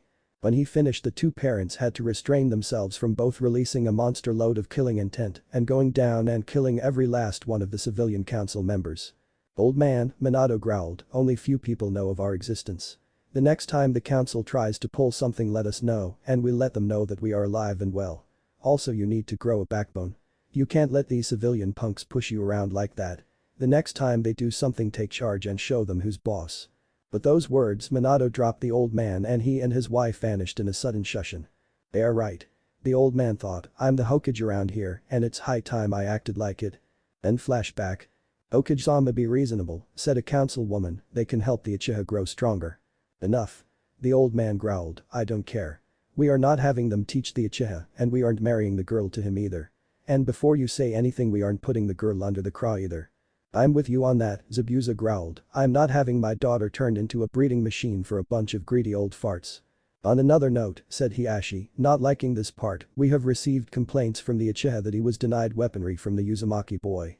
Secretly Hiashi had sent some Hyuga to protect Naruto when he was a boy. He knew Naruto was Minato's son. Minato had introduced him to his wife Hitomi before he died. He owed the man and he knew that protecting his son was the way to do it. What's he whining about now? Naruto asked. He said that you stole a pair of swords from him, Tsume said. She knew that that was a complete and total load of crud. I have weapons in my possession, yes, Naruto said, but I did not take them from him. They were given to me by some allies of mine. May we see them? Asked a man who was completely wrapped up in bandages. Naruto shrugged and unsealed the swords in his arm. As the red and gold blades came into view everyone was in shock at the workmanship of the two swords. Zabuza admired them since he didn't get the chance to earlier. Kakashi, Sakura, Haku, the demon brothers, and pretty much all the shinobi clan heads gazed at the beauty of the weapons, and Sasuke, he just looked at them greedily, along with civilian council. Tiled, the bandaged man said, it is obvious that you have stolen those swords from the Uchiha. You are to return them to him immediately. Not on your life, you mummified weirdo, Naruto growled. This made the civilian council glare, the shinobi council hide snickers, and pretty much everyone else laugh, except Sasuke who was glaring at Naruto for denying him weapons. The pink-haired woman looked at Sakura with a shocked look on her face. You agree with him? She asked. Sakura stopped laughing and glared at the woman. Yes I do, Sakura said, I learned Sasuke isn't the man I thought he was. Naruto took a sword for me, and Sasuke spit on his grave. As of my last mission I don't want anything to do with him. The pink-haired woman growled and was about to start yelling when the Hokage stopped her. That is enough, Lady Haruno, the Hokage said, stopping her. Naruto will not hand over those swords, as they are clearly his. The civilian council was seething, and so was Sasuke. If he won't give me those swords he'll take them. Sasuke yelled. Sasuke ran across the council room and tried to make a grab for Naruto's swords. He managed to grab onto Dragon Claw's handle, but as he did he felt his hand burn as silver chakra flared around the handle. Sasuke yelled out in pain as his hand burned and he stepped back. His hand was now red and had a scorch mark on his palm. He could still use his hand, but it would be a while before he could use his fist. What was that, loser? Sasuke asked through gritted teeth. That, Naruto said, was a security measure. If anyone other than me touches my swords they get burned. Alien sent Naruto a little more information regarding it. And that was a low setting, so unless you want your entire hand burned off I suggest you not do that again. Sasuke glared at the boy as if a glare would make him submit. Man, this guy is a total imbecile. Now that is out of the way, Naruto said, can I go home now? Go ahead Naruto, the old fire shadow said, I'm sorry that we wasted all of your time. They all nodded. The ninja summoned left. The council got up to leave but was stopped by the Hokage. Before you go, Sarutobi said, there are some people who would like to speak to you. The doors opened and everyone nearly had heart failure at what they saw. Minato and Kushina both stepped into the room and looked at 8 council. The shinobi council looked a little relieved while the civilian council looked about ready to wet themselves. It's high time we had a little talk, Minato said in a dangerous voice. As he said that the door closed and outside an Anbu put up a silencing barrier so no one could hear what was going on. Chapter 6. Council bashing, training and another rises to power. Yondaime Sama, the Haruno councilwoman cried, I knew you would come back to kill the demon and rid our village of its taint. The next thing the woman knew her head was grabbed by a very angry Minato and her skull was slammed down on the desk she was sitting at. There was now Haruno forehead-sized hole in said table with a pink-haired woman's head stuck in it. Yondaime Sama, a councilman said, what are you doing? No one, Minato growled, no one calls my son a demon. Son? Kaharu stuttered. Yes, Minato growled, my son. The one you've hurt, neglected, and tried to kill is the son of your savior. There is no way. Another councilman yelled, there is no way that demon child is the son of. The man was cut off when Kushina appeared in front of him and swung her sword cutting off his head. She glared at the civilian council with a very angry glare. Does anyone else have anything to say about our child? She asked with a very threatening voice. The council paled. Tsume heard what she said and laughed out loud. Yes. She turned to Shikaku Nara, I told you they got married. Pay up. Troublesome, Shikaku groaned as he handed her some ryo. You were betting on my love life. Kushina yelled. Tsume grinned. She and Kushina became quick friends when she bashed in a pervert's head who tried to feel her up. Kushina instantly became one of the first girls of the pervert's bane. A group of women who couldn't stand perverts and would hurt them if they ever tried anything on anyone. Well, it was obvious you two were together, Tsume said, I mean you two did spend a lot of time together. Mr. Lazy Bones over here didn't believe you were together. We made a bet to see if you two were. Of course the Kyuubi attack kept us from find out just that. The only reason I remembered was because I don't get cheated out of money. Anyway, Minato said, getting everyone's attention, what I want to know is why the hell you didn't go through with my dying wish and see Naruto as hero like he was supposed to be seen. He needed to learn its place, an arrogant councilman said, a demon should be at our feet like the whip dog it was supposed to be. He would have regretted his decision if his head was suddenly ripped from its shoulders. Minato now gripping the man's head threw it to the side. Well, Minato said, I think you should know a few things about a Jinchuriki. First off. The demon can only take over the host if the host's mind is broken. Everyone felt their heart stop. You, Hamura muttered, you mean that? Yes, Kushina said, every time you tried to hurt Naruto-kun, you were driving him closer to the edge and to the oblivion of this village. In all honesty though, given how this village has fallen, I wouldn't regret this place being burned down. Now, Minato said with a grin, since I'm back I'll be taking back my position as Hokage and my first order of Busanesis that the civilian council be disbanded and the advisors be replaced with more level-headed people. You can't do that. One civilian yelled in anger. I can and I did, Mianto said, now get out before I get mad and kill every last one of you. The civilians and advisors all got out of there before they had to face the wrath of their savior. Truth be told, a lot of people didn't see this coming. Of course they should have expected that he was alive since they didn't really find any body. Some were kicking themselves for not making sure he was dead and were scheming to get back at him. Minato sighed to himself. Thank God those people are out of the way. They were nothing but a pain, he said with a happy grin. And thanks for taking my place, Sarutobi said, I'm getting way too old for this. Yeah, Minato agreed, well me and wife are going home and we're taking out boy with us. The two then walked out of the council room.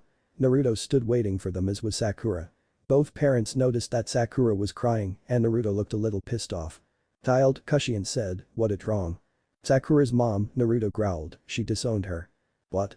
Minato growled. Flashback. A few minutes ago. You little witch.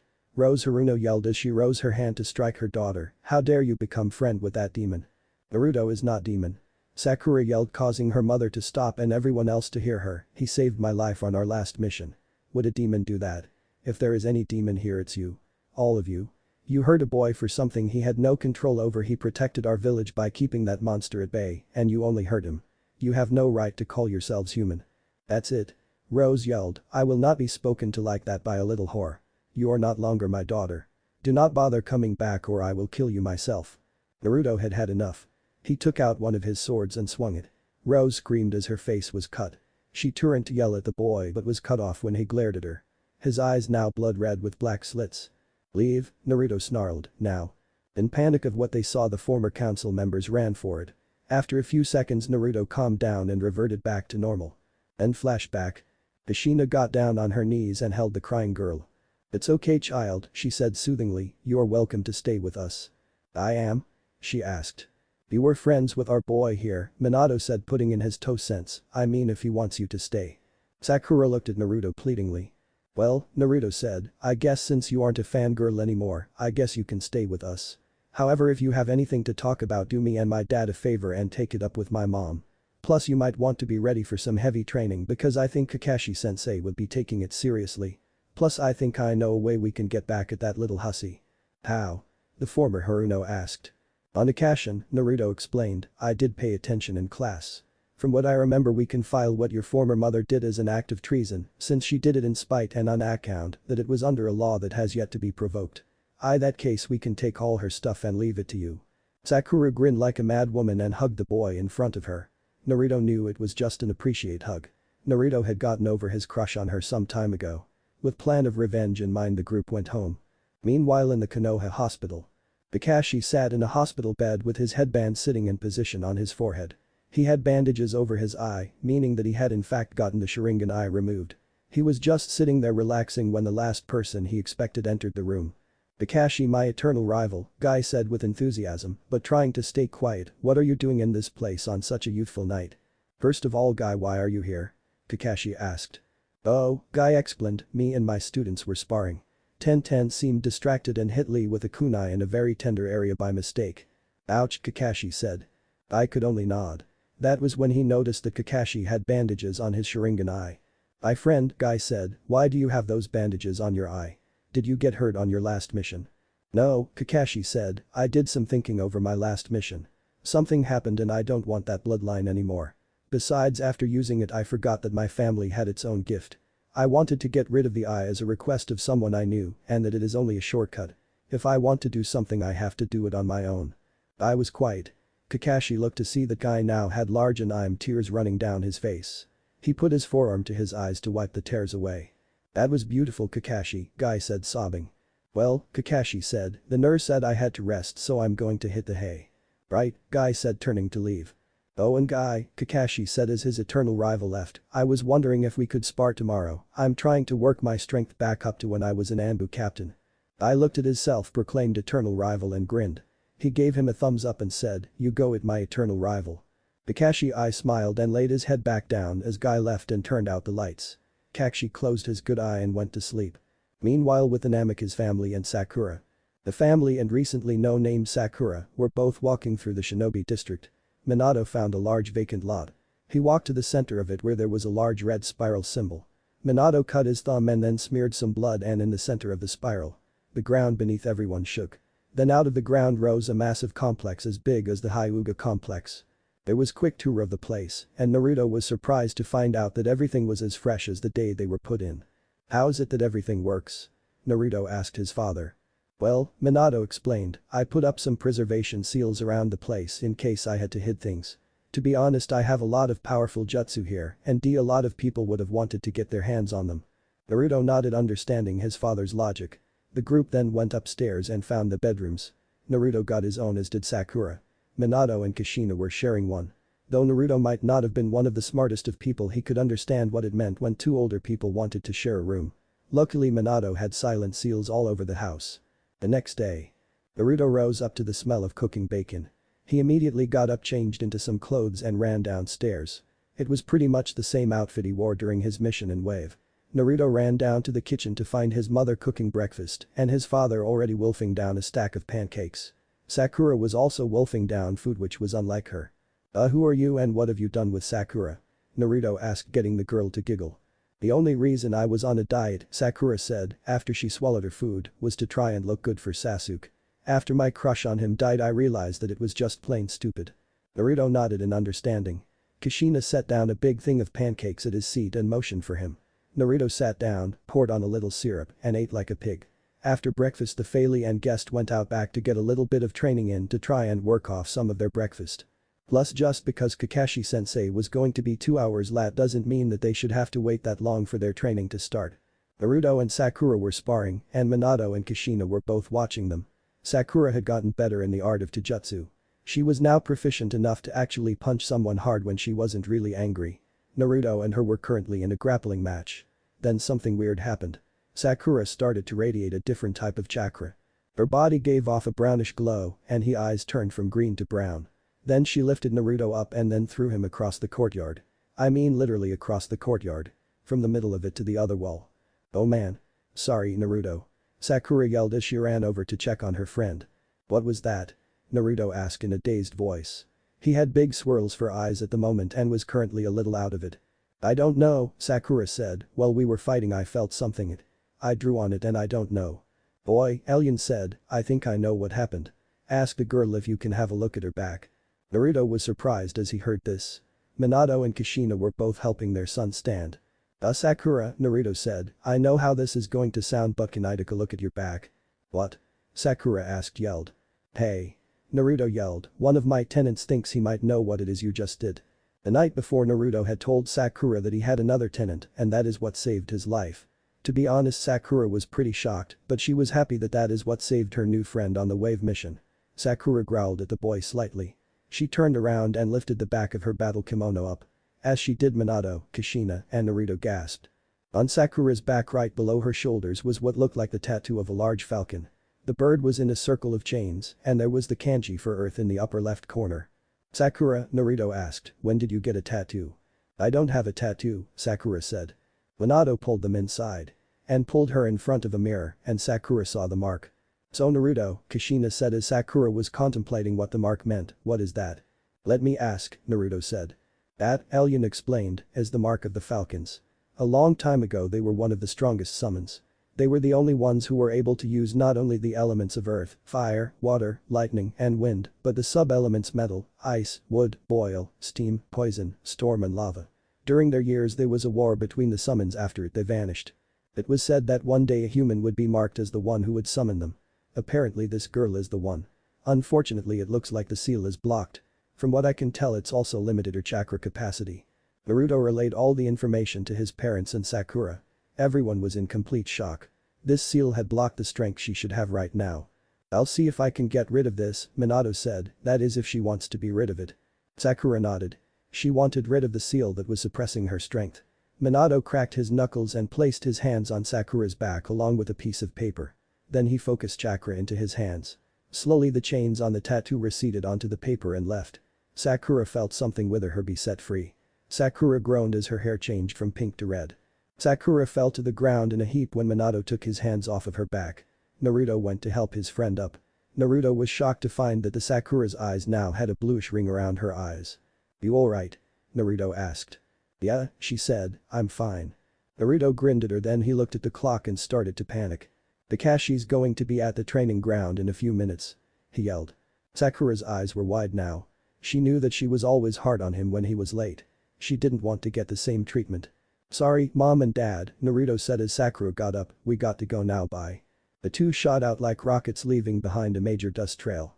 They also left Naruto and Sakura shaped holes in the door since they didn't open the door. The two parents just stared at the hole the two teenagers made in their door. I'm not fixing that, they both said at the same time. Meanwhile at training ground 7. Sasuke had been waiting for about 2 hours for both his teammates and his sensei. Sasuke was kind of annoyed. How was he supposed to master his Sharingan if he couldn't even train with anyone? That was when he noticed a large dust cloud. He saw two figures at the front of it but he couldn't tell who they were. When they got closer he saw that it was Naruto and some red-headed girl. After a few seconds the two screeched to a stop in front of Sasuke. The two were breathing hard because they pretty much just ran a marathon in a few minutes.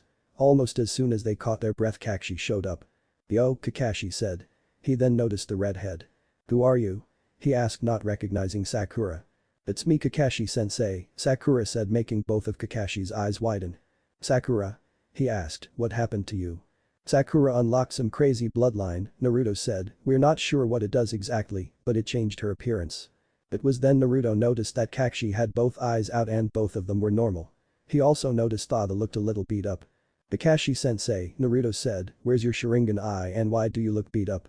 "In order," Kakashi answered, "I had my Sharingan eye removed because when it comes to power that thing is a shortcut. And I'm beat up because I just got out of a sparring match with Might Guy and he doesn't know the meaning of the words hold back." Naruto accepted the answer. It also seemed an actually good reason for him to be late and to look like he just walked away from a train wreck. Sasuke was a little annoyed that he called the Sharingan a shortcut. It was the way to true power. "So," Kakashi said, "today we're going to start some special training today." "What kind of training, sensei?" Naruto asked, getting a little excited but not jumping around like he normally did.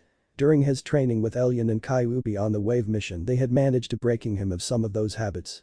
"Elemental training," Kakashi answered, taking out a few pieces of paper. "These," he explained, "is Char paper. If you focus chakra into it the paper will react allowing you to know your elemental affinity.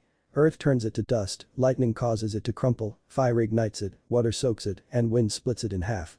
He gave a piece of it to Sasuke and he focused chakra into it. The paper crumpled up and then caught fire. Afraid that he would get burned, Sasuke dropped it. "Two affinities," Kakashi said, "impressive." Kakashi was going to train Sasuke but he wasn't going to obsess about it. He was going to train the other two just as much. He was still mad at Sasuke for what happened over the mission. He told Sarutobi and said that the Uchiha would get a mental exam in a few days. If Sasuke didn't come back sane he was dropped from the program. "Your turn, Sakura," Kakashi said, handing her a piece of the paper. Sakura focused her chakra and there was one heck of a reaction. The paper split into 4 pieces. One piece caught fire, another crumpled up, another turned to dust, and another got soaked. Then the water and fire touched and a bit of the water started to boil and some started to give off steam. Some of the earth and water mixed and formed wood, while the earth and fire mixed and formed a metal and a small amount of lava. Some of the water froze and some turned purple. "Whoa," Kakashi said, both eyes wide in complete shock, "I'd say you have one heck of a bloodline, Sakura." Sakura could only nod dumbly. Though she already knew that her new abilities gave her this kind of power, she couldn't comprehend what kind of power she could have when she was older. Sasuke was looking at her with a greedy look in his eye. With that kind of power he could use her. Naruto noticed Sasuke's look and leveled a vicious glare at the last Uchiha. "Okay Naruto, your turn," Kakashi handed Naruto some of the paper. Naruto focused and there was a very strange reaction. The paper split into 6 sections. One caught fire, another grew damp, another turned to dust, another crumpled up, one part turned black, and the last part gave off a slight glow. Everyone was staring at the paper with looks of complete and total shock. "Naruto," Kakashi said, "it looks like your bloodline gave you some strong affinities too. Though I've never heard of a light affinity. Maybe you should go to your mother about this." "I think I should," Naruto answered, then asked mentally, "Kyuubi, did either of you have anything to do with this?" "Yes," the dragon said, "during the merge the fox gave you the abilities of the 5 main elements and the dark element. You can control the sub-elements too. The light element came from me. From what I can tell your mother and father can teach you some of the main and sub-elemental jutsu, and so can your sensei. We'll teach you the light and dark techniques." Naruto nodded, understanding the answers. "Well," Kakashi said, taking some scrolls from out of who knows where, "these jutsu are basic ones. When you master these I'll give you some more of them." Sasuke took a scroll on a fire and lightning jutsu. What he didn't know was that these were relatively weak ones. They were fire style, fire spin, and lightning style. Thunderbolt. "Yes, I got those from Pokemon, but they aren't really that strong." Kakashi gave Sakura 5 main element jutsu. She got fire style, fireball jutsu, earth style, earth shaker, water style, water bullet, lightning style, thunderball, and wind style. Great breakthrough. Naruto got 5 main element jutsu as well.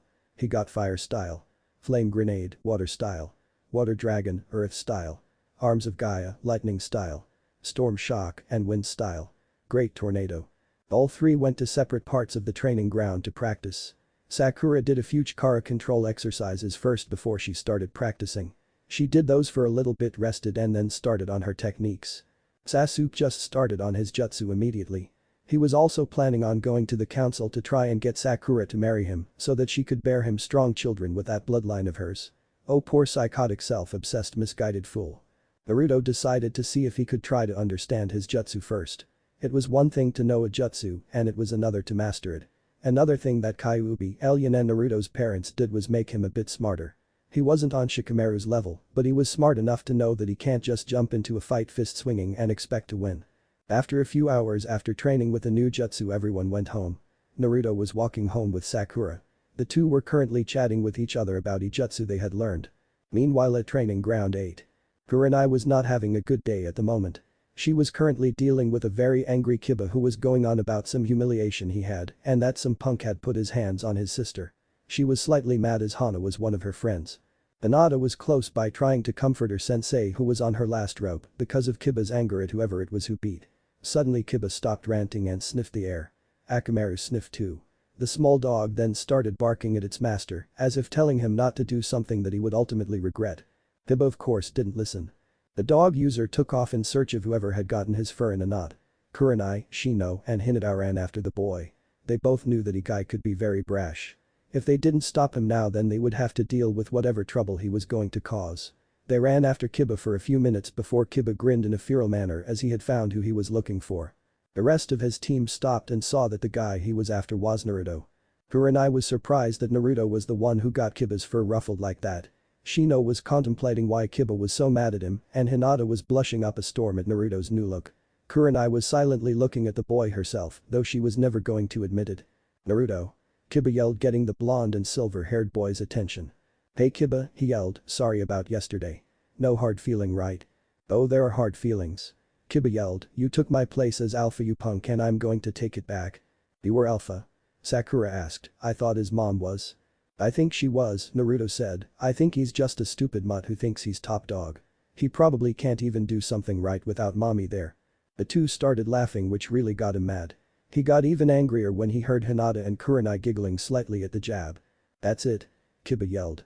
As he got in his family's stance. Kiba's chakra flared for a few seconds. He charged blindly with Akamaru barking at him to try and stop him before he got killed. If Kiba hadn't been in a blind rage at the moment he would have noticed that Naruto was focusing chakra into his hand. Kiba jumped and used his tunneling fang attack. Naruto drew his arm to the side. His arm started to radiate silver chakra and then he swung. There was a loud cracking noise and his fist made contact. Kiba now lay on the ground unconscious with a fist-shaped indent on the side of his head. "Kurenai," Naruto said, getting the red-eyed woman's attention, "good to see you, and if you see Hana tell her I said hi." Naruto then turned around and went home with Sakura. While they left, Hinata was seething inside. She had just seen Naruto laughing and smiling with another girl. She was now thinking of ways of making the red-headed girl pay. Oh yes, she would pay. Hinata's eyebrow started to twitch when she thought of it. Shino, Kurenai and Akamaru all noticed the twitch and they slowly backed away from her. Chapter 7. Chunin exams begin. Naruto had just finished his training for the day. It had been a few weeks since the teams started to training with each other. In that time Naruto had gotten some sword training from his mother. Sakura had gained some skill herself. She was now able to create at least 3 shadow clones. However, it did make her winded after using 3, so she only made 1 at a time. Sasuke was still the same arrogant piece of crud that has yet to actually learn teamwork. He had managed to learn the jutsu he was given. After that he tried making Kakashi give him more. At the time Kakashi was doing his best to keep Sasuke from getting too many jutsu. The young Uchiha tried to get Naruto and Sakura to fight with him so he could use the Sharingan he awoke from his fight with Haku, but they always turned him down. At one time he even flirted with Sakura to try and get him access to her techniques. This got him an earth chakra-powered punch to the stomach that broke one of his ribs. He tired complaining to the council, but since the civilians were done in a way with he didn't succeed obviously. Over her training Sakura had gotten a little stronger. She had managed to unlock the water part of her chakra. This in turn not only made the water jutsu she could use stronger, but allowed her to try and use wood-style moves. She hadn't unlocked it yet, but she was on her way to it. She could tell cause when she unlocked her water chakra she felt a rushing feeling, one that controlled and strong at the same time. Since their disbandment most of the civilians had been thinking about what had happened. They realized that when they had tried to kill Naruto they had nearly destroyed themselves.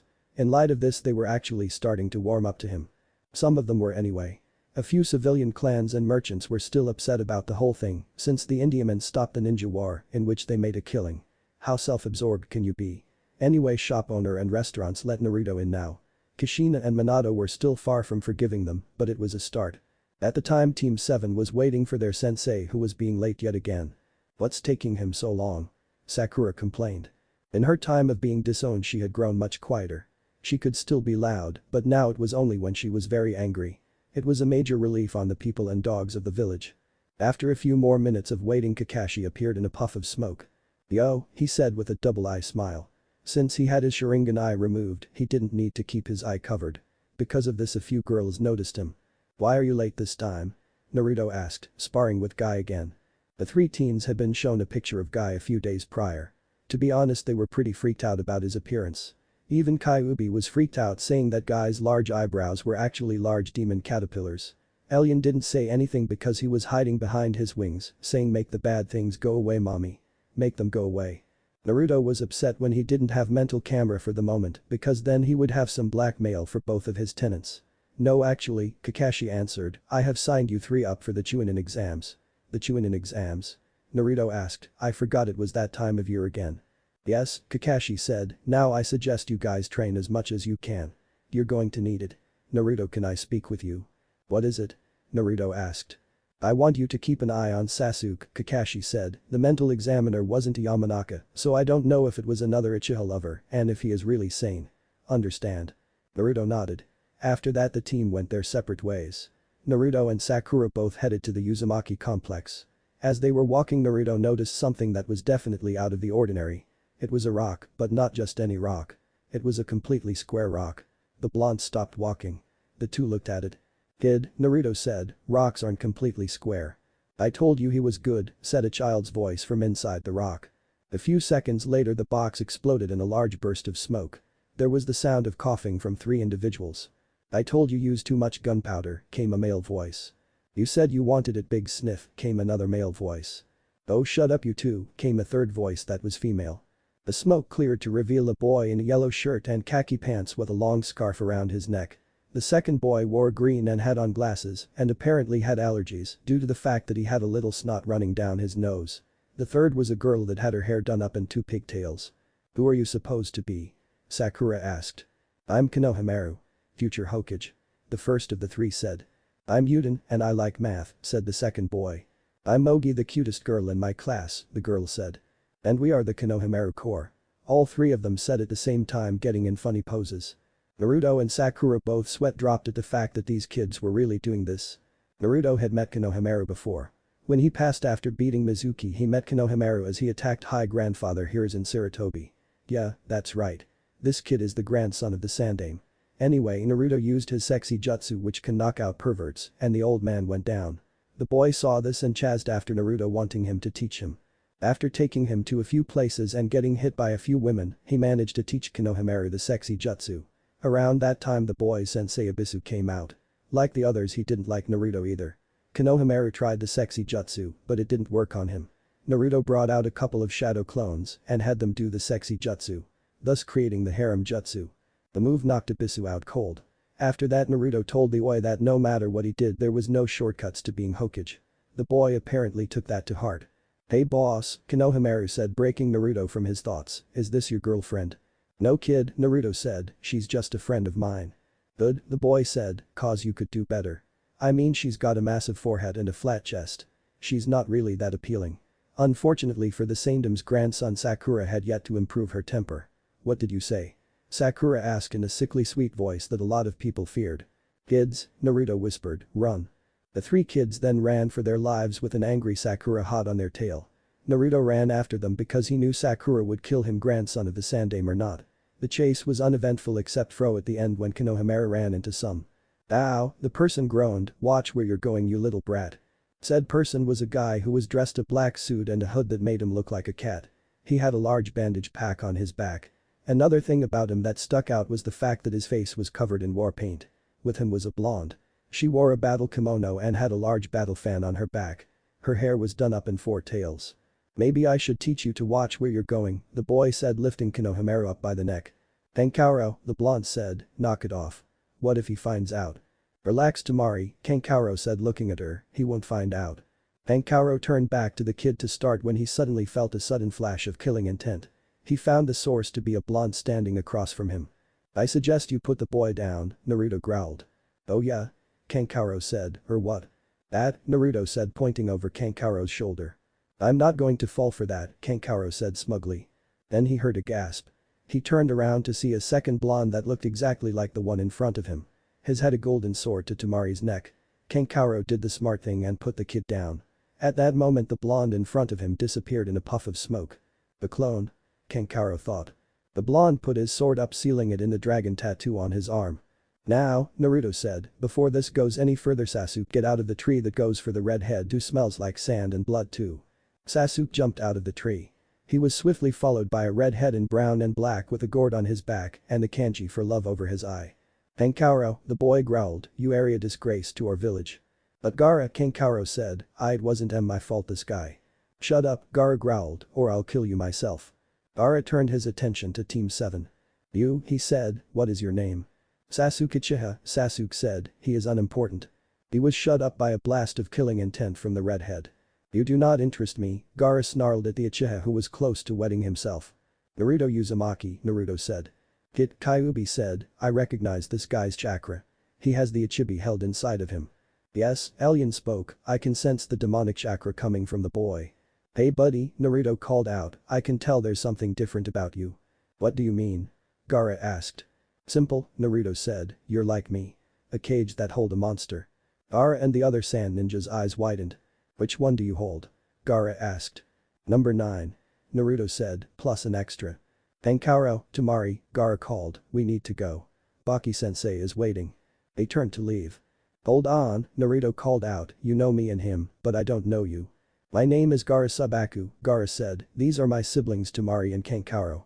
Siblings, Naruto said, didn't know that, seeing as one of you is a redhead, the other is a blonde, and another is a makeup wearing S&M freak. It's war paint, Kenkaro growled, and I'm not into that. Yeah, Naruto said, I take it you guys are here for the Chunin exams. We are, Gaara said, I look forward to fighting you Uzumaki. As do I, Gaara, Naruto said, crossing his arms. The three sand nin then walked away. Naruto narrowed his eyes as he watched his opponent and fellow Jinchuriki leave. Come on Sakura, Naruto said, let's get out of here. Later on. Naruto, Sakura and Sasuke arrived at the Tower Academy. It was here that the first part of the Chunin exams would be held. Never thought we would be here again, Sakura said. Me neither, Naruto said, the last time I was here we were all just a bunch of students. I pity the people who have to sit through Iruka's lectures. At the same time. But you okay Iruka? Asked Kakashi as he heard the scarred Chunin sneeze. I'm not sure, Iruka said, but I think that Naruto just said something about me. I'll find out about that later. With Naruto and the group. Team 7 walked through the halls of their old stomping grounds. After going up the stairs they found themselves in a hall where there were a bunch of other genin teams. All of them were joined around the same room. Let us in already. Yelled a voice that was familiar to Naruto. The blonde and his team walked forward until they saw who it was. Naruto was surprised to see that I was the bun-haired girl from a few days earlier. He also saw the Hyuga boy and the green-suited kid who tried to get in the middle of his and Kiba's fight. Sorry little girl, one of guards at the door said, but we're doing you a favor by not letting you in. You won't last a second in this exam. Naruto had a feeling that this wasn't as it seemed.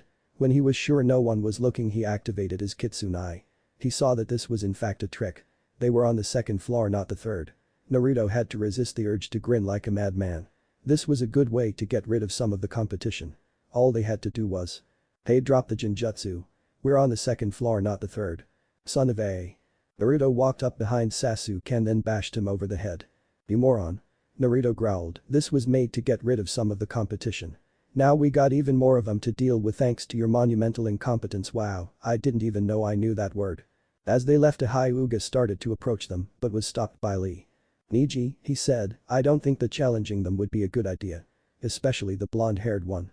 Why's that? Niji asked, he was the dead last this year and the year before that. I don't think that is the case anymore, Lee said, I witnessed a fight between him and the Inuzuka heir. I stopped them from fighting by halting one of their punches. And? Niji asked as the bun-haired girl approached them. If he had put more strength in his fist, Lee said, he would have broken my arm. Niji stopped as he heard that Lee had almost lost his arm due to the so-called dead last. Niji shook it from his head. It was Naruto's fate to be the dead last. No matter how hard he trained he could not defy his fate. Man, this guy is a prick. Team 7 made their way to the real exam room. As they approached they were stopped by Kakashi. Glad you two could come, Kakashi said, I see you got past that little first part. Yeah, Naruto said, unfortunately King Imbecile over here blabbed about it and caused a whole bunch of other people to continue along with us. Ouch, Kakashi said, anyway I want you three to go in there and knock these guys all the way back to the academy. Or in the case of the people from the other villages knock them back to their village. The three then entered. They were surprised that the room was filled with so many people. They only had a moment of silence though. Sasuke-kun. Sasuke saw Ino Yamanaka, a platinum blonde with sky blue eyes, heading for him. The boy ducked just in time for Ino to miss him. She was heading straight for Naruto who quickly did a substitution with Sasuke and the Uchiha heir was tackled by his fangirl. "Oh Sasuke-kun," the fangirl said, "I missed you so much. You don't know how much of a pain it has been being on Team the Fa, Big Bone Doofus and that lazy punk." Ino turned to see Sakura. She didn't recognize her at first, but then she did after seeing her large forehead. "Hey there forehead," Ino said, "I don't know what you think you're doing dyeing your hair, but it won't help you win against me." To everyone's surprise Sakura just smiled sweetly at Ino. "Hey Ino," she said, "you mind if I talk to you later?" Sakura isn't going to fight Ino. Choji asked. The end must be near. Troublesome, said Shikamaru. They were the two Ino was referring to earlier. Choji was a big boned boy with brown hair and swirls on his cheeks. Shikamaru was a skinny boy with black hair done up to look like a pineapple. "So everyone's here," came the brash voice of Kiba and Yuzuka. "It's logical that everyone would be here Kiba," Shino said to his teammate. "Hello Naruto," Hinata said to her crush. "Hey Hinata," Naruto said, "Hey you didn't stutter." "I've been working on it," Hinata said. She was still a little shy, but she was trying to become if only. Just slightly bolder. Kiba growled to himself as he saw this. He had a huge crush on Hinata for the longest time. He wanted her, and he was not about to have some dead last punk take his girl away from him. He was about to approach them when a new voice spoke up. "You rookies need to quiet down. You don't want to attract too much attention to yourselves." Everyone turned to see a silver-haired boy with his hair drawn into a ponytail and a pair of glasses on his nose. He wore a white shirt with a purple vest. "Who are you supposed to be?" Naruto asked. "My name is Kabuto," the boy said. "You said not to draw attention," Naruto said, "you've probably done this before." "Yeah," Kabuto said, "this is my 7th time doing this." 7 times? Naruto thought, no one takes the exam 7 times. This guy's must be up to something. "I agree child," Alien spoke, "I think he might be in league with someone. Humans don't normally smell this much of snakes." "Snakes?" asked the Kyuubi, "if it's who I think it is don't be surprised if I try to take over." "Why's that?" Naruto thought. "Long story," Kyuubi said, "I'll tell you later." "Is there something you want?" Naruto asked. "Actually yes," Kabuto said, "I'm here to give you some pointers." "I don't need help," Sasuke said. "I think he means information," Naruto said getting a nod from Kabuto. "Yes," Kabuto said, "you're smarter than you look." "I've done some growing up," Naruto said crossing his arms, "now do you have any specific information on someone?" "Yes," Kabuto said, "I have information on every person here." "Then I'll take some information on Rock Lee and Gaara Subaku," Naruto said with a serious gaze. "I'll take some information on Naruto Uzumaki," Kiba said then he thought, "I bet his record is completely embarrassing. If it is Hinata will come to me." "You know their names," Kabuto said as he took out some black cards, "that makes it easier." He focused chakra into one of the cards and took it out. "First is Rock Lee," he read, "he's a senior genin. Under the tutelage of Might Guy. Has a condition that keeps him from molding chakra correctly so he mostly uses Taijutsu. Though he doesn't look like much he has impressive strength and speed, so don't underestimate him." Kabuto took out a second card. "Next is Gaara Subaku. He's from the village hidden in the sand and wind country. Is the youngest of the Kazukiya's children. The second oldest being his brother Kankaro and the oldest being his sister Tamari. Not much information on here except that he went on a A-rank mission and came back from it without so much as a scratch." The genin who could hear were surprised. This kid was either very stealthy or very strong. They would have to wait and see. Finally Naruto Uzumaki no way. "What?" Kiba asked. "Apparently this is some new info," Kabuto said still in shock. "Come on man. Spit it out," Kiba said getting impatient. "Okay," Kabuto said, "Naruto Uzumaki Namik is also known as the Silver Dragon. It says he's the dead last of the class, but showed skills far beyond that. First mission was an A-ranked where a traitor tried to steal the scroll of sealing. On a C-ranked turned A-ranked mission he went toe-to-toe with Zabuza Mamachi the demon of the bloody mist. At a later date he as well as a team of Jounin and a few missing nin charged into and slaughtered a small army of mercenaries. That day he was covered in silver chakra that formed a dragon's tail and the wings. Later convinced Zabuza Mamachi and a few other missing nin to join the Leaf. No other information other than that." Everyone was staring at Naruto in shock. Some of them were disbelieving since there was no way a genin could do that. Kiba looked about ready to wet himself from what he heard about the slaughter. Sasuke glared at Naruto for his power. Sakura smiled knowingly. The rest of the Konoha 12 was nervous. A team of Iwanin were glaring at the boy. Naruto's father had done some major damage in the past to their country. As I write, they were planning their revenge. "Buddy," Naruto said, "can I see those cards?" Kabuto handed them to him. Naruto's hand then shined with silver chakra that caught the cards on fire. "What the hell?" Kabuto yelled. "You knew too much," Naruto said, "only the Hokage knew about the mission with Mizuki, and second genin aren't allowed to have such information, such as mission history, and the fact that I used that silver chakra was confidential. You're lucky I don't report you." Kabuto gulped. He had just lost all his information and this guy was figuring him out. At that moment there was a large plume of smoke and a figure appeared in the front of the room.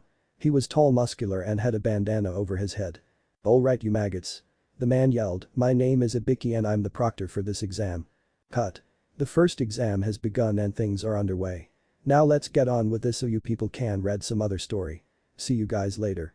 What if Godlike Dragon Naruto Council bashing, and thanks for watching my video till the end. If you enjoy this content then do consider subscribing to my channel and leave a like if you guys need the next part, comment down, and thanks for watching the video and see you guys in the next video.